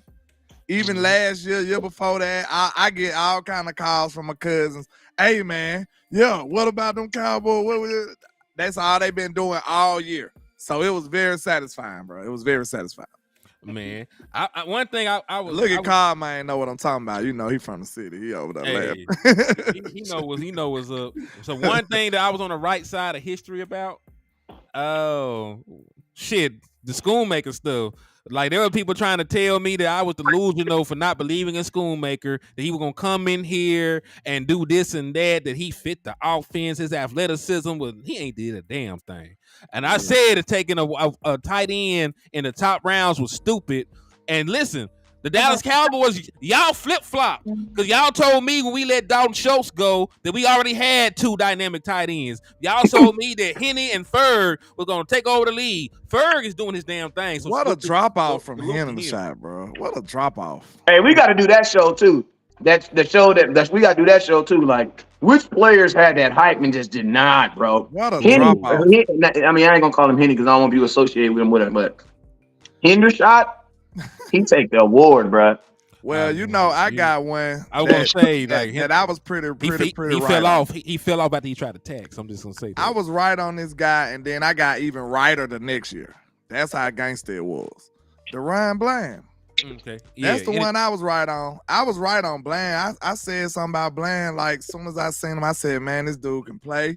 He's a real corner. He played like a veteran. I had all kind of, good things to say about him and how excited I was after seeing him. And, that went well. That man is an all-pro. Like, that went well. You know what I'm saying? And I ain't gonna lie, like I said, I ain't gonna say I was the first, but I know for a fact I was one of the first people saying that it wasn't a fluke and he should start and he's gonna be good. I seen a lot of them attributes in him as a very young player, and DaRon Bland been sensational ever since then. Hey, having back-to-back seasons of excellence in the NFL is very, very hard. Mm-hmm. Like, you can listen to me. One good season in the NFL can keep you in the NFL for a couple years. Actually, So to have two, kind of helped build my channel. That's how big it was for me with DaRon Bland. Hey, the original people said he was on the right side of history because LVE neck brace is trash. LVE himself is also trash, but I try to be nice to injured people. But Leighton Vander Esch don't need to be a Dallas Cowboy next year. I know he is, right? I know we've been talking about LVE like he already done retired from the NFL, but he gonna probably play a bunch of snaps with the Dallas Cowboys next year. I'm gonna be so sad. All right, hey, now let's throw it before we get up out of here. Let's give them the other side of the coin. What's something that you would say that you were not necessarily wrong about, but something that you were surprised about? I'm gonna tell you what I was surprised about, and I ain't gonna say I was wrong about, but I got one. Tyler Smith, how good he was at guard, surprised the hell out of me. I ain't gonna lie. I ain't never moving him again. That's another. I ain't never moving him again, bro. I said he was good. I said he was gonna be. Yeah, but bro, he's great. Good is an understatement. He's great. No, I'm talking about no lie. Day one, I could probably go pull it up. When I heard it, I was like, bro, I should go clip it. Cause all my life, I was like, bro, I believe in him. I think he's gonna be good. I watched the film and I heard his interviews. I got a good feel for his mindset. I said, man, I ain't concerned. He's an all-pro guard and a Pro Bowl tackle. I wasn't concerned about Tyler at all. Freaking crazy, bro. Go check my work. Matter of fact, I got one that's different because I was going to say Tyler Smith because I wasn't sold on him when we drafted him. Anthony Barr. I wasn't either. Anthony Barr. I wrote an article about this man being able. Hey, he being honest right now too. He being honest. I wrote a whole damn article. It's called "Raising the Bar." How Anthony Barr will turn the Dallas Cowboys. He don't even write no more. Listen to me. He don't even write no more because stop writing. I don't even write no more. I gotta get on here. He don't even write no more. He stopped writing about because of Anthony Barr. Yeah, Anthony Barr. Thanks a lot, Anthony Barr. Yeah, Sleazy, an article. I was on here clicking. I was like, mother. Hey, listen to me. It's people on here that be like, dang, I didn't even know Henny wrote. Yeah, that lets you know how long you've been watching. Yeah. Henny writes? Yeah, that was a long time ago. What we think about Tyron Smith. We was right about that. Hen was kind of wrong about it, but we convinced him to be on our side of history. Hey, so we ain't gonna hate. We ain't gonna. Supreme King said raising the bar is crazy, man. My wordplay is crazy, man. Hey, he did not pass the bar. Hey, I'm gonna tell you somebody. A player who started off low. I'm gonna tell you a player. We can even throw this out there. I'm gonna tell you a player who's grown on me, and I'm gonna just be honest. I'm not saying I wasn't feeling him as much. But CeeDee Lamb has grown on me. Ooh. I am more of a CeeDee Lamb fan today than I was when he got drafted. Because a receiver from Oklahoma, I was like, all right, let's see how this goes. I could have said let's see how this goes. I really could have said that because I wanted Jared Judah over CeeDee. Because we were Tony Romo fans, though. Yeah, I really did. That's why I didn't want to say that. It looked like I was very wrong so far. You know what I'm saying? But I did want Jared Judah over him, though. I did. Hey, I'm gonna get one more that I did get correct. I said, and y'all can go find the show. I think I was on the show with Landlord. I said that TJ Bass would be a plug and play player before Austin Richards was, and that came to fruition. Because listen, the only reason I still don't understand the reason why TJ Bass didn't get drafted. He had a higher draft grade than Austin Richards. That man had Oregon. Yeah, Oregon is not just Oregon. I got a good one for you, Hen. What about your take on Baby Jesus? Oh, that was a horrible one. I was amped on Black Jesus. Yeah, is that what I do? Hey, listen. That boy Black hey, some of y'all need to admit y'all was wrong. Because I don't see no confession. Listen. When we confess, this is time for y'all to confess. I don't hear no confession. So where are all them? Where are those Deuce Vaughn gonna rush for da bing bam boo? Where are all them folks at? You know what I'm saying? I said Josh Ball was trash. Where are them folks that said Dak was gonna have more than 10 interceptions and he had 9? Where y'all at? Don't nobody want to confess. We gotta start keeping receipts, fool. We really do, But because they be listen. getting away with murder. And Listen, then they come on here and hold us accountable to every For word. everything, bro. Hey, just in my defense, Deuce Vaughn was cooking the UPS drivers, bro. He was going crazy on the UPS drivers. Yeah, and he the reason why they didn't get to come back to work the next week because they UPS fired their ass. So Yeah. you mean to tell you we gave you off all last month so you can go out there and do that? Like, nah, it's over with. No. Temp service, my boy. Hey, I'm gonna tell you this right now though. I will say this though. There, since we listened, there are some things that I really because listen, I don't be fans, the people watching, y'all don't understand. Like sometimes, even though we not putting our brand on the line, bro, when you come on here and the whole world is in love with a player and you say he not it. In my mind, it feels like I'm putting my brand on the line. Hold on, Wes. What your take was on Ferg, though? Did you denounce Ferg, or you said he wasn't gonna be enough? Because I remember y'all wasn't super No, high I'm on gonna say, Ferg. listen, my biggest thing cut on up Ferguson was this. My biggest thing on Ferguson was this. I always said this, and this was the example. And if anybody that watched my show around that knows this is the sample I use all the time. If a man asked you, what would you rather have, ice cream or cheesecake? Which one would you take? Cheesecake, ice cream. You know what Daddy said? Both. Neither. He said neither. My daughter, she don't eat like that. Oh, okay, that's fine. But look, though, think about this. But you know what I mean? I wanted You're right. both of them. Why we couldn't have both of them, though, man? That's Because sad. the Cowboy Nation made you guys feel like you had to pick the exact same reason why they thought. Go ahead. Just imagine if we would have kept both of them with Brandon Cooks and them and everybody all together. That would. I mean, think about this, landlord. Remember that game where Schoonmaker didn't go into the end zone? Well, imagine if that would have been Dalton Schultz. Yeah, and you can't say he's not a fit because he went to Houston that plays a West Coast offense under Bobby Slowick in that system, and he was damn near just as productive there he was here. With a rookie quarterback. With a rookie quarterback. Chemistry with him. Yep. With a rookie quarterback.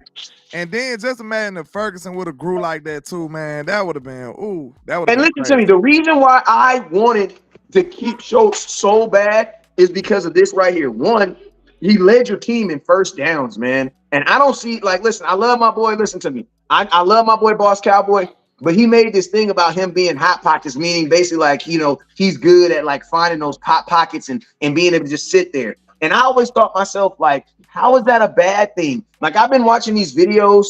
Cam Newton talking about the different types of quarterbacks. And for the longest time, people always say that game manager. He's a game manager. That's a bad thing. But when you listen to Cam Newton break it down, that's not a bad thing, bro.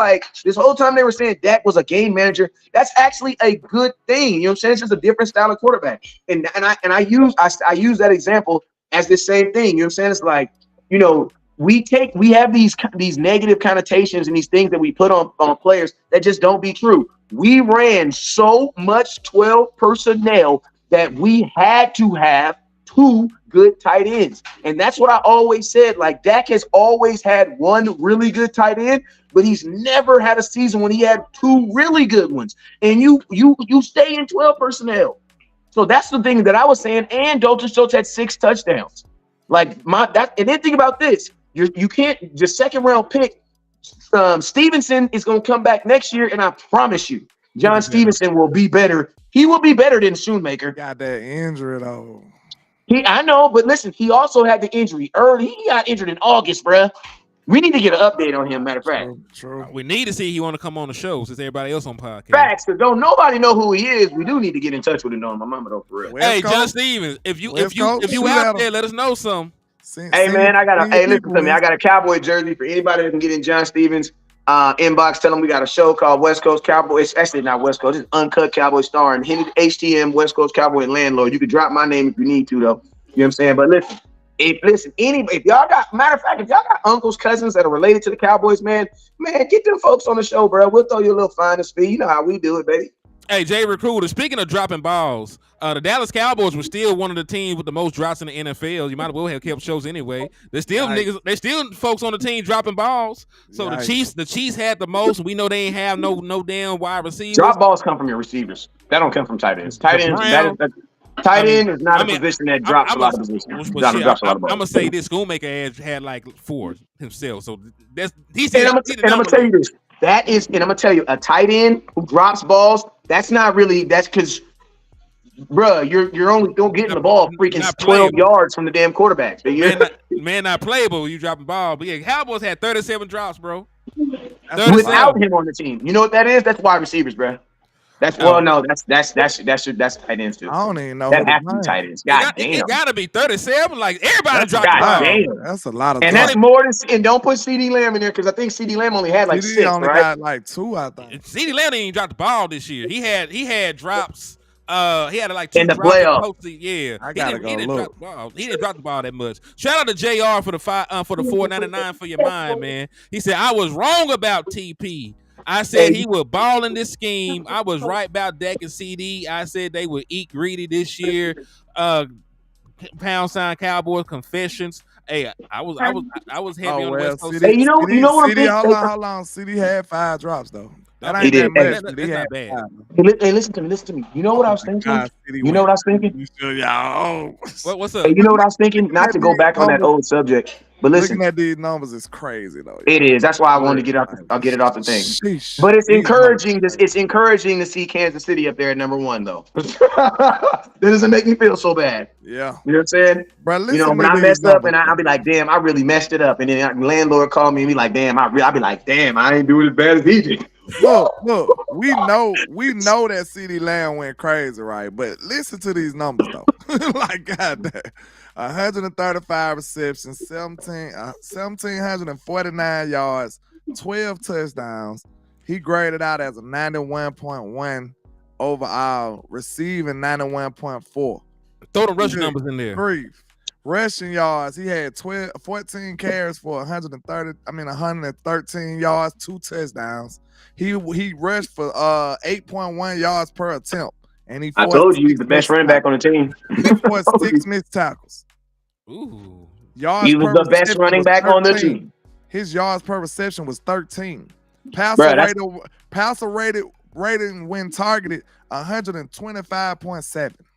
Wow. So guess what? You know what that means? That means that we go as far as Dak and CD Lamb takes us. And that's something I was right on the right side of history about. Spam and Lamb. As soon as we did it, this offense went crazy. Yeah. Listen to landlord more, Jerry. I know you be listening. You know what I'm saying? You got your little goons in there listening, and somebody listening. We know it. And he said Pollard had some drops. He did, and that's one of the reasons why he can't come back. Like that's part of the reason why I'm cool on Derrick Henry too, because man, you gotta teach him how to catch the ball, man. I'm cool on a lot of stuff though. I'm not gonna cap. I want some change. I ain't gonna lie. I'm cool. I want some change on this team. I'm not gonna lie. If we don't do certain stuff, I don't know how confident I'm gonna be able to be. That's all I'm gonna say. Yeah, you gotta win in free agency, man. I love the draft, but man, I told TP this because he had commented on my Twitter post. He was talking about we ain't got enough draft picks to draft a wide receiver in the first round. We got other positions to fill in.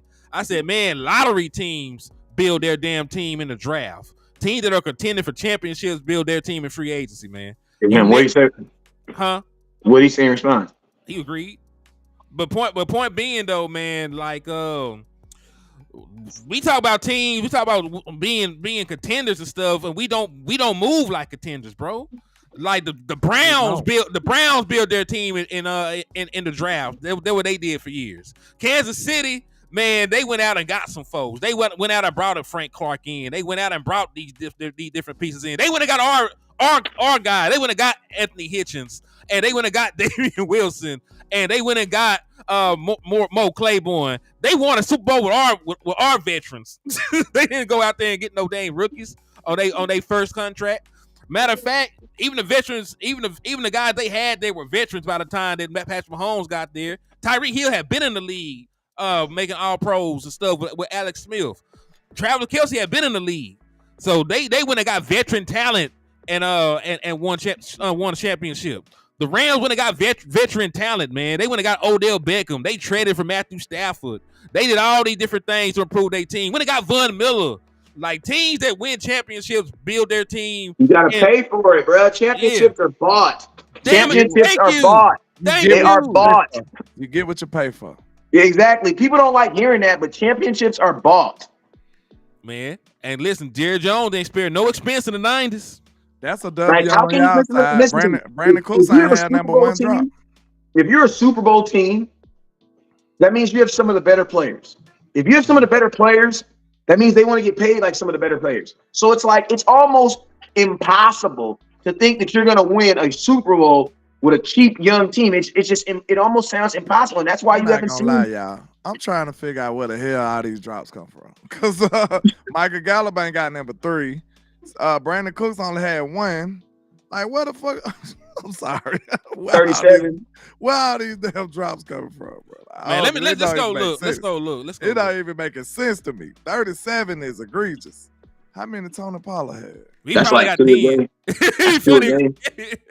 Tony ain't got what? Let me see. That's he two only a got game. 3. Tony only 37 got is like 3. 2 a game. 2.5 drops a game. Yeah, Pookie Nakua got. I keep calling him man Pookie. Pookie Nakua got 13. Oh, let me see. 13 drops? Yeah, Pookie had 13 drops. Damn. Tyreek Hill had 12 drops. Devontae Adams had 8. Stephon Diggs had 8. Amon-Ra St. Brown had 8. Rashee Rice had 8. Travis Kelce had 7. Mike Evans had 7. Amari Cooper had 7. I'm trying to find. I ain't got nothing to tell you about my boy CeeDee Lamb 5. No, drops. Tony Pollard had 6. From the running back position. They say Get his ass out of here, bro. I'm looking at Fox Sports. They said he got 6. See, I was Hey, looking I love Frank. Hey, on I'm trying to steal my dude. Frank Gore Jr., that's my dude, bro. It's my I was dude. looking on PFF. They My had, dude, Danny Sanders. for 3. But see, PFL got He dropped 6 passes from the running back position, bro. The NFL stuff in there would be different because they don't even do half sacks. So you get 13.5 sacks on PFF, you got 14. Your official numbers on the NFL database would be 13.5. Just like they have a different grading scale for receiving yards allowed by corners. Time out. His reception grade says a lot though. He graded out as a 50.2. Who, Tony? Yes. Shit. Get his ass out of here, bro. That means I can't even use you on screens no more, bro. Yeah, that man got. I'm gonna tell you, this is the thing about Tony Pollard. Tony Pollard's been doing so much running back stuff that the things that he do natural, since he's not using them as much, aren't natural to him anymore. Oh, also shout out to my boy Danny Savage for the $10 cash app, man. I appreciate you. Appreciate you, Danny Savage. Yeah, Tony Pollard's not getting re-signed, bro. He said Ferg had 3. He said Schoolmaker. Let me see. If you would have signed Swift, if you would have signed that Swift kid who went to, I think he went out there for 2 years for $12 million. He made $6 million a year, and he'd still be under contract right now. Cowboys just need to listen, bro. That's crazy. Jalen ain't had number 1. He didn't play enough to have drops. Shit, he got 22 receptions. Good job. Hey, it seemed like he had more than 2 touchdowns, didn't it? That he only got 2 touchdowns. All right, let me see this. Dallas Cowboys receiving. All right, CeeDee Lamb had 6. Brandon Cooks had 3. Jake Ferguson had 5. Cavante Turpin had 3. Like you said, Tober only had 1. Schoolmaker had 3. Michael Gallup had 5. Rico had 3. Hendershot had 2. How the hell you got 2 drops you barely played? Wait a minute. Let me look at Hendershot numbers because he fell off a cliff. He ain't even ranked. Man, Schoolmaker. Wow. Now, look, let's talk about this. He had 4 receptions. He gotta be a casualty from, like, you know what I'm saying, from the offensive change. Gotta be. Cause look at this, bro. I ain't even gonna do him that dirty, bro. I ain't gonna do him that dirty. He really played, dog. He was hurt. That's my point. But look, this man got 4 receptions. 4 receptions and 2 drops. This man got 4 receptions and 38 yards. 0 touchdowns. That man ain't that bad, bro. Like, come on now. He's not that bad. He shouldn't be that bad, but he is. I don't think he that bad, bro. I think Mike just didn't want to use him or something. He probably was in the doghouse, bro. He can't be that bad. Bro, why can't somebody be that bad? Here they is. Because he was better last year, I guess. He wasn't better last year. No, he was not, bro. You talking about tight ends? Let me make sure I'm on the same subject. Peyton Hendershot. Okay, listen to me. Peyton Hendershot had like 17 catches the year before. Like, he was not better. I'm going to tell you what happened the year before is the same thing we see around Christmas. You think you get an Xbox box. Why? Because it looked like a box. So you thinking it's an Xbox in there. And guess what it be? Some tennis shoes. You know what I'm saying? And they don't even be no good tennis shoes. They some Asics.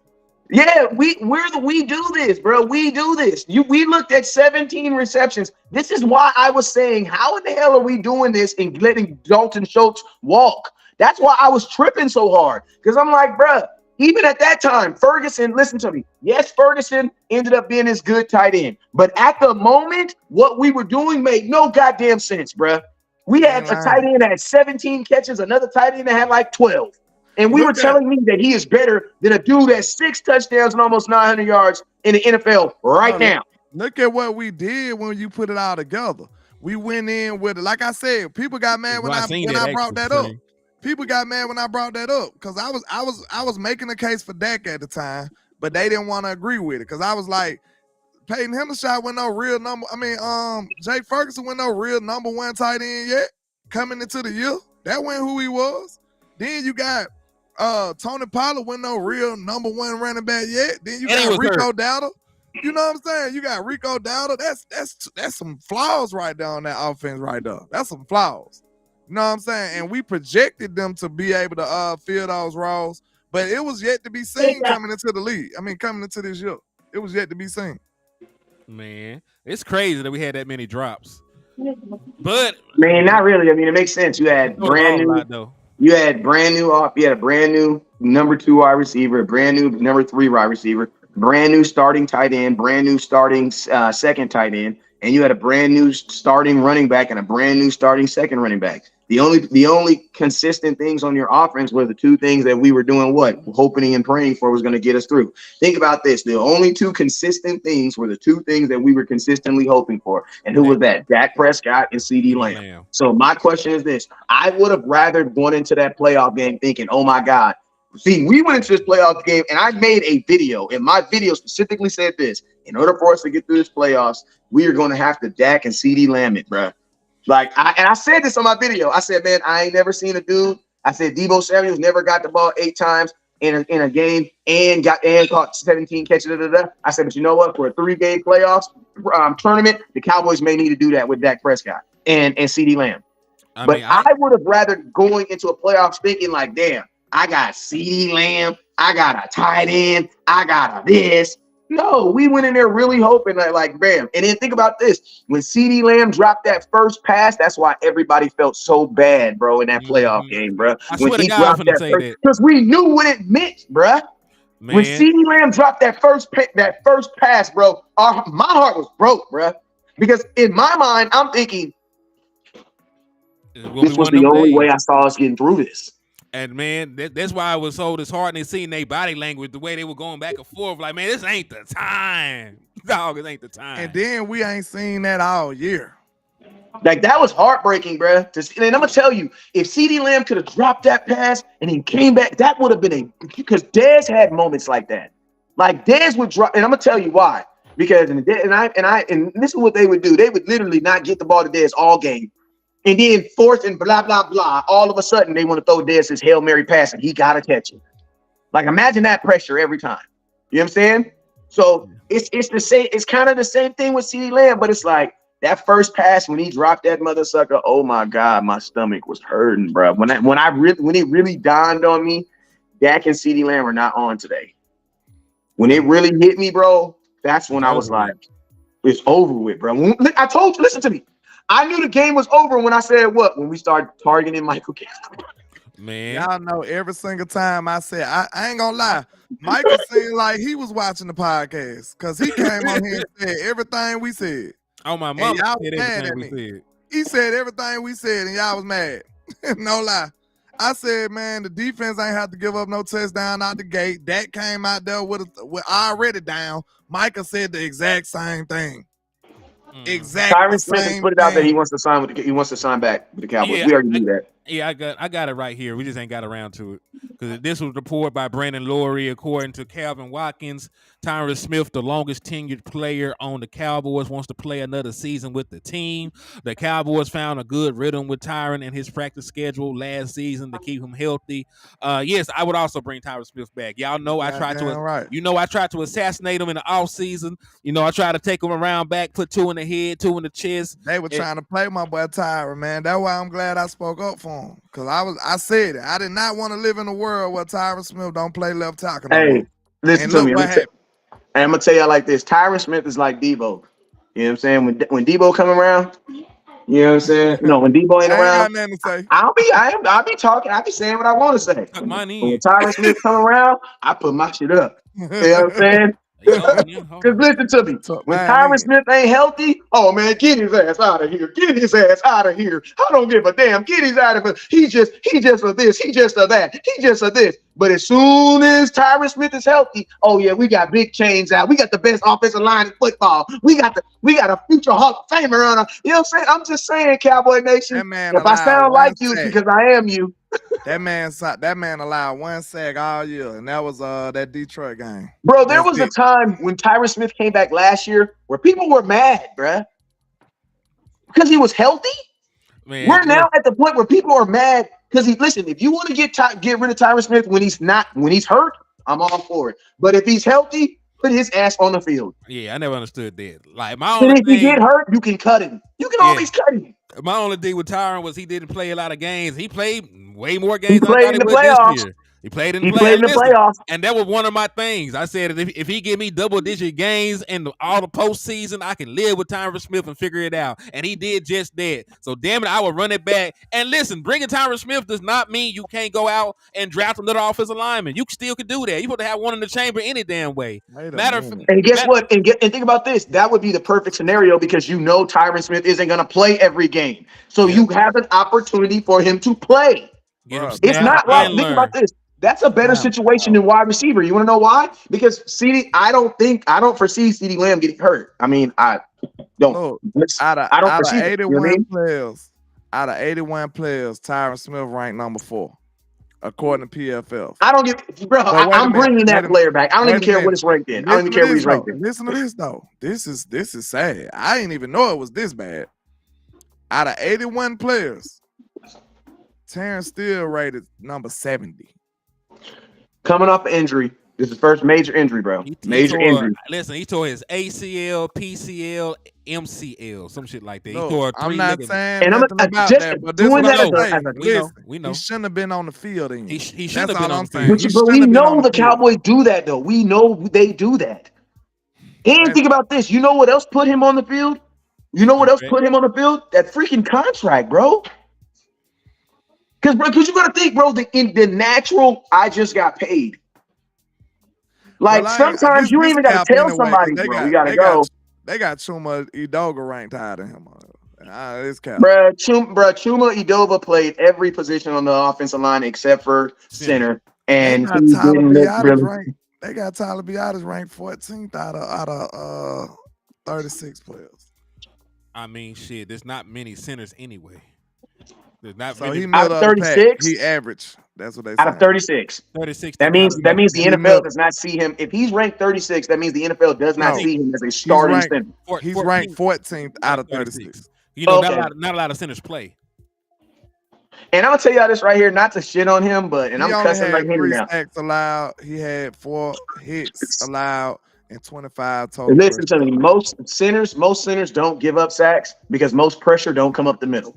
You know what I'm saying? So they're not playing defense. They're not playing defensive tackles $30 million to get to the quarterback. That's not how it works. Sacks come off the edge. So whenever you see a center and they be like, "Oh, he's a center, but he only gave up 1 sack." Well, most centers don't give up sacks because most defenses aren't rushing up the middle. You know what I'm saying? Offensive line is like the hardest position in the world, though, for real. Because you gotta be old. You gotta be It's so crazy, bro. Like you just said, I can't make the case for that for center because, like, you got help though, like right there with you. But at the same time, just imagine if you played good 654 snaps, but you gave up 3 sacks. Like that's so messed up, but it matters to us, bro. It just do. But think about this, though. Even when he didn't give up the sack, though, you got to add those other ones too, because he had 3 penalties. He gave up 4 hits and 25 pressures. So we don't know what them pressures developed into, really. Yeah, you know what I'm saying? You don't know. You don't know what the hell happened. So you ain't just gonna grade them off the sacks. You gonna grade them off the pressures and the hits too, because it could have messed the play up. You know what I'm saying? Yep. Offensive line kind of crazy though. So if you add all them up, 25 pressures and 3 sacks, You I mean, got just think you got what you would add them up 31 as bad negative plays. You How got many negative plays? 31 negative plays out of 654 passing snaps. Well, That don't sound like a big number until you see it on the field. yeah. And For real. then you got also compare it to other folks. Like what the And you also got to compare it to when it happens too, because giving up a sack in the fourth quarter of a game is way harder. Way more harder to get over than giving up a sack in the first quarter. You know what I'm saying? Recruiter, Dak was on the move this year too. So yeah, Dak was running out the way this year. Yeah, Dak made it work. All right, so I'm up out of here. We've been on here for an hour, 2 hours, bro. Don't even feel like it. Yeah, we had some good conversations. Yeah. You know what I'm saying? But yo, I'm up out of here. I'm about to go take these kids, do whatever they got to do, man. Man, you already know I will be live in the morning, man, for Uncut Cap or whatever we doing in the morning. Shoot this. You know what I'm saying? Don't be holding me to anything. We got 6 months, man. Yeah, you mean? Absolutely. All right, well, shit, y'all know what it is, man. It's Cowboys Uncut. We came and gave you that raw, unfiltered content for damn near 2 hours. I appreciate all y'all for tapping in. Hey, we on the road to 2K over here in the liquor store. Come over to HTM Sports on YouTube and sub. We're only like 100 and some change away, so y'all come show some love. Landlord, you got anything? Hey, real quick. Supreme King, watch your mouth, man. DeMarcus Lawrence, you can't talk about D-Law, bro. Watch your mouth, man. I mean, if you being positive, I support you. But if you trying to be funny or slick, watch your mouth, man, because D-Law ball his ass off, bro. Matter of fact, if I had to say who's a player who had the best season that nobody talks about, DeMarcus Lawrence. For sure. Probably most underrated player. I'll give you that. And I'm going to tell you, DeMarcus Lawrence, really, if you think about it, he had – and I'm not trying to compare the dudes, but DeMarcus Lawrence had more memorable plays this year than Micah Parsons did. That I will tell you. Bro, I remember 2 fourth downs that DeMarcus did single-handedly by himself where he caught the running back in the backfield. I know 2 of them. You talking about on the Seahawks game? He made. Hey, y'all better quit playing with D-Law. D-Law ranked 8th out of 112 people. Bro, get on their ass, bro. Thank you, bro. Micah Parsons ranked 2, but D-Law ranked 8th out of 112 pass rushers, bro. 8th, bro. 8th. D-Law does not get any love, bro. He don't get no love. That's gangster, bro. He's the best. But he is the best run stopping edge, though. So that stuff does count, especially on a team that already can't stop the run. He probably the reason he probably said he tired because he probably only dude doing his job. Bro, the reason why he's tired is because he's the only one trying to stop the run and get a sack. You know what I'm saying? Everybody else is out there just sack stacking. D-Law is actually trying to stop the run. These other dudes aren't doing it. Did Jonathan Hankins have a down year according to PFL? Jonathan Hankins didn't grade out good last year on PFL. Okay, my bad, Supreme. Supreme, I love you, man. But I'm just saying. They got him ranked 89th out of 130 people. I think we just need to do a D-Law appreciation show one day, bro. We need to do an appreciation for all the folks that didn't get no love this year. That boy, like Jalen Tolbert, he need to be on that show. D-Law need to be on that show. That boy Junior Feihoku graded out of 99, boy. How? He didn't play. I'm gonna fault somebody. He said, how?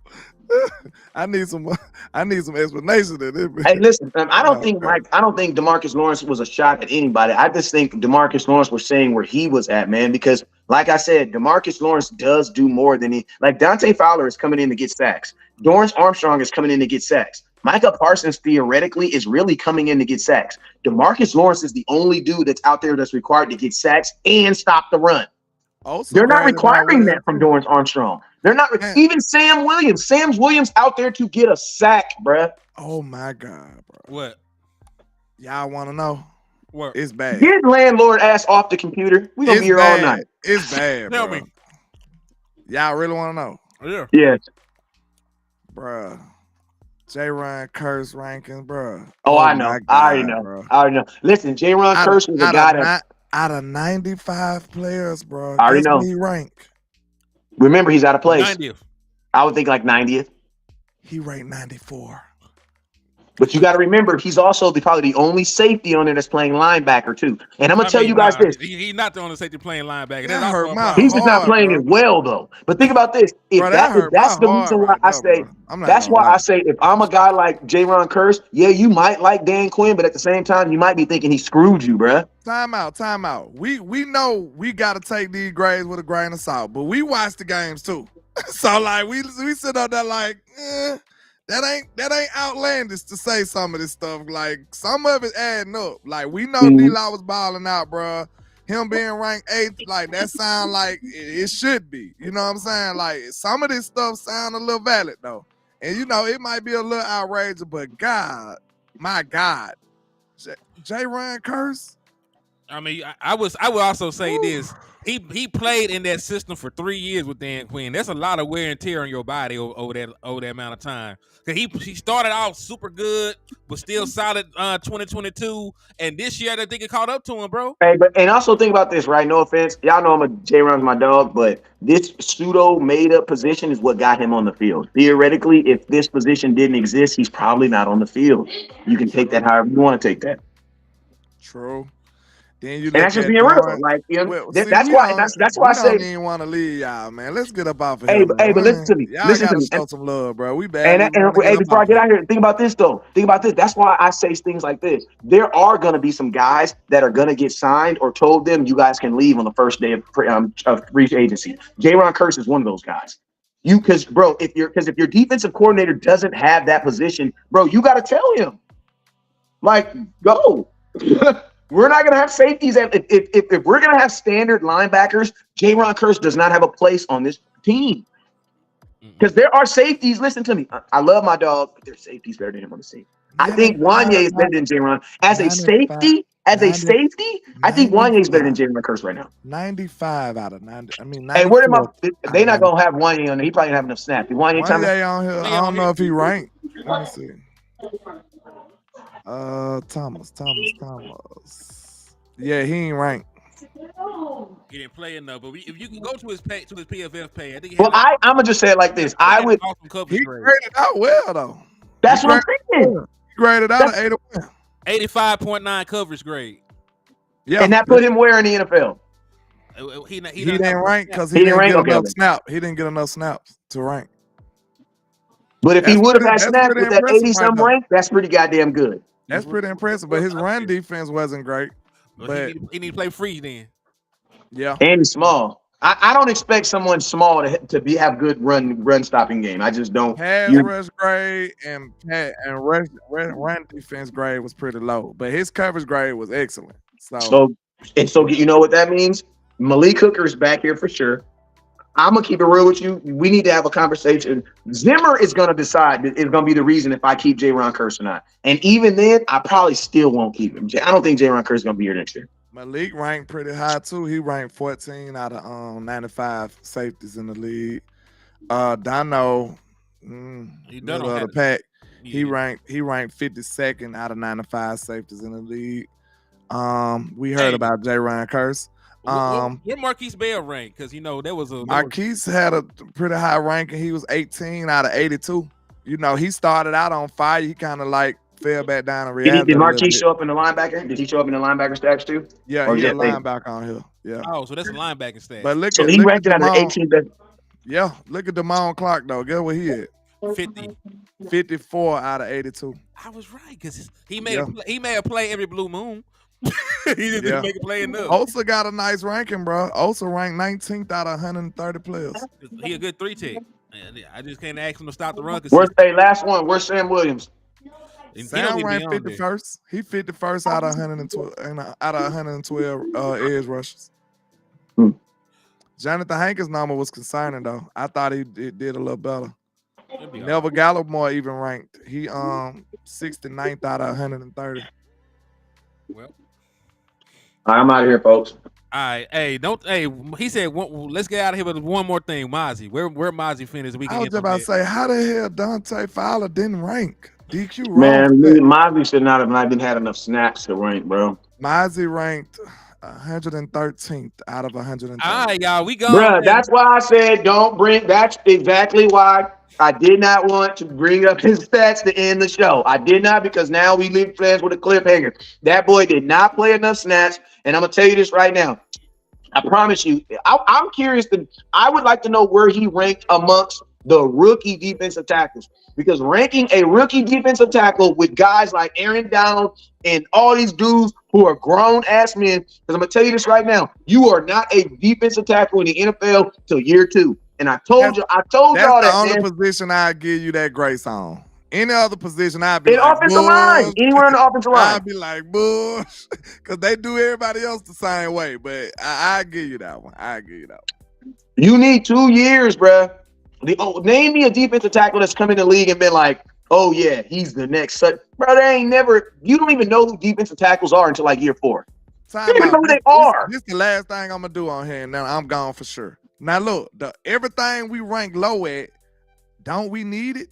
And that's exactly why we need it. If you think about it, bro, like I told you, edge is a sneaky position. I said edge is a sneaky position. Dorrance Armstrong ranking 49th, Sam Williams ranking 51st.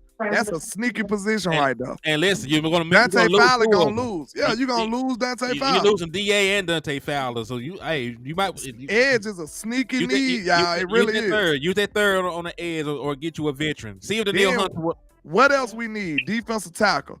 Chauncey Golson ranking 43rd. Never got him one ranking 69th.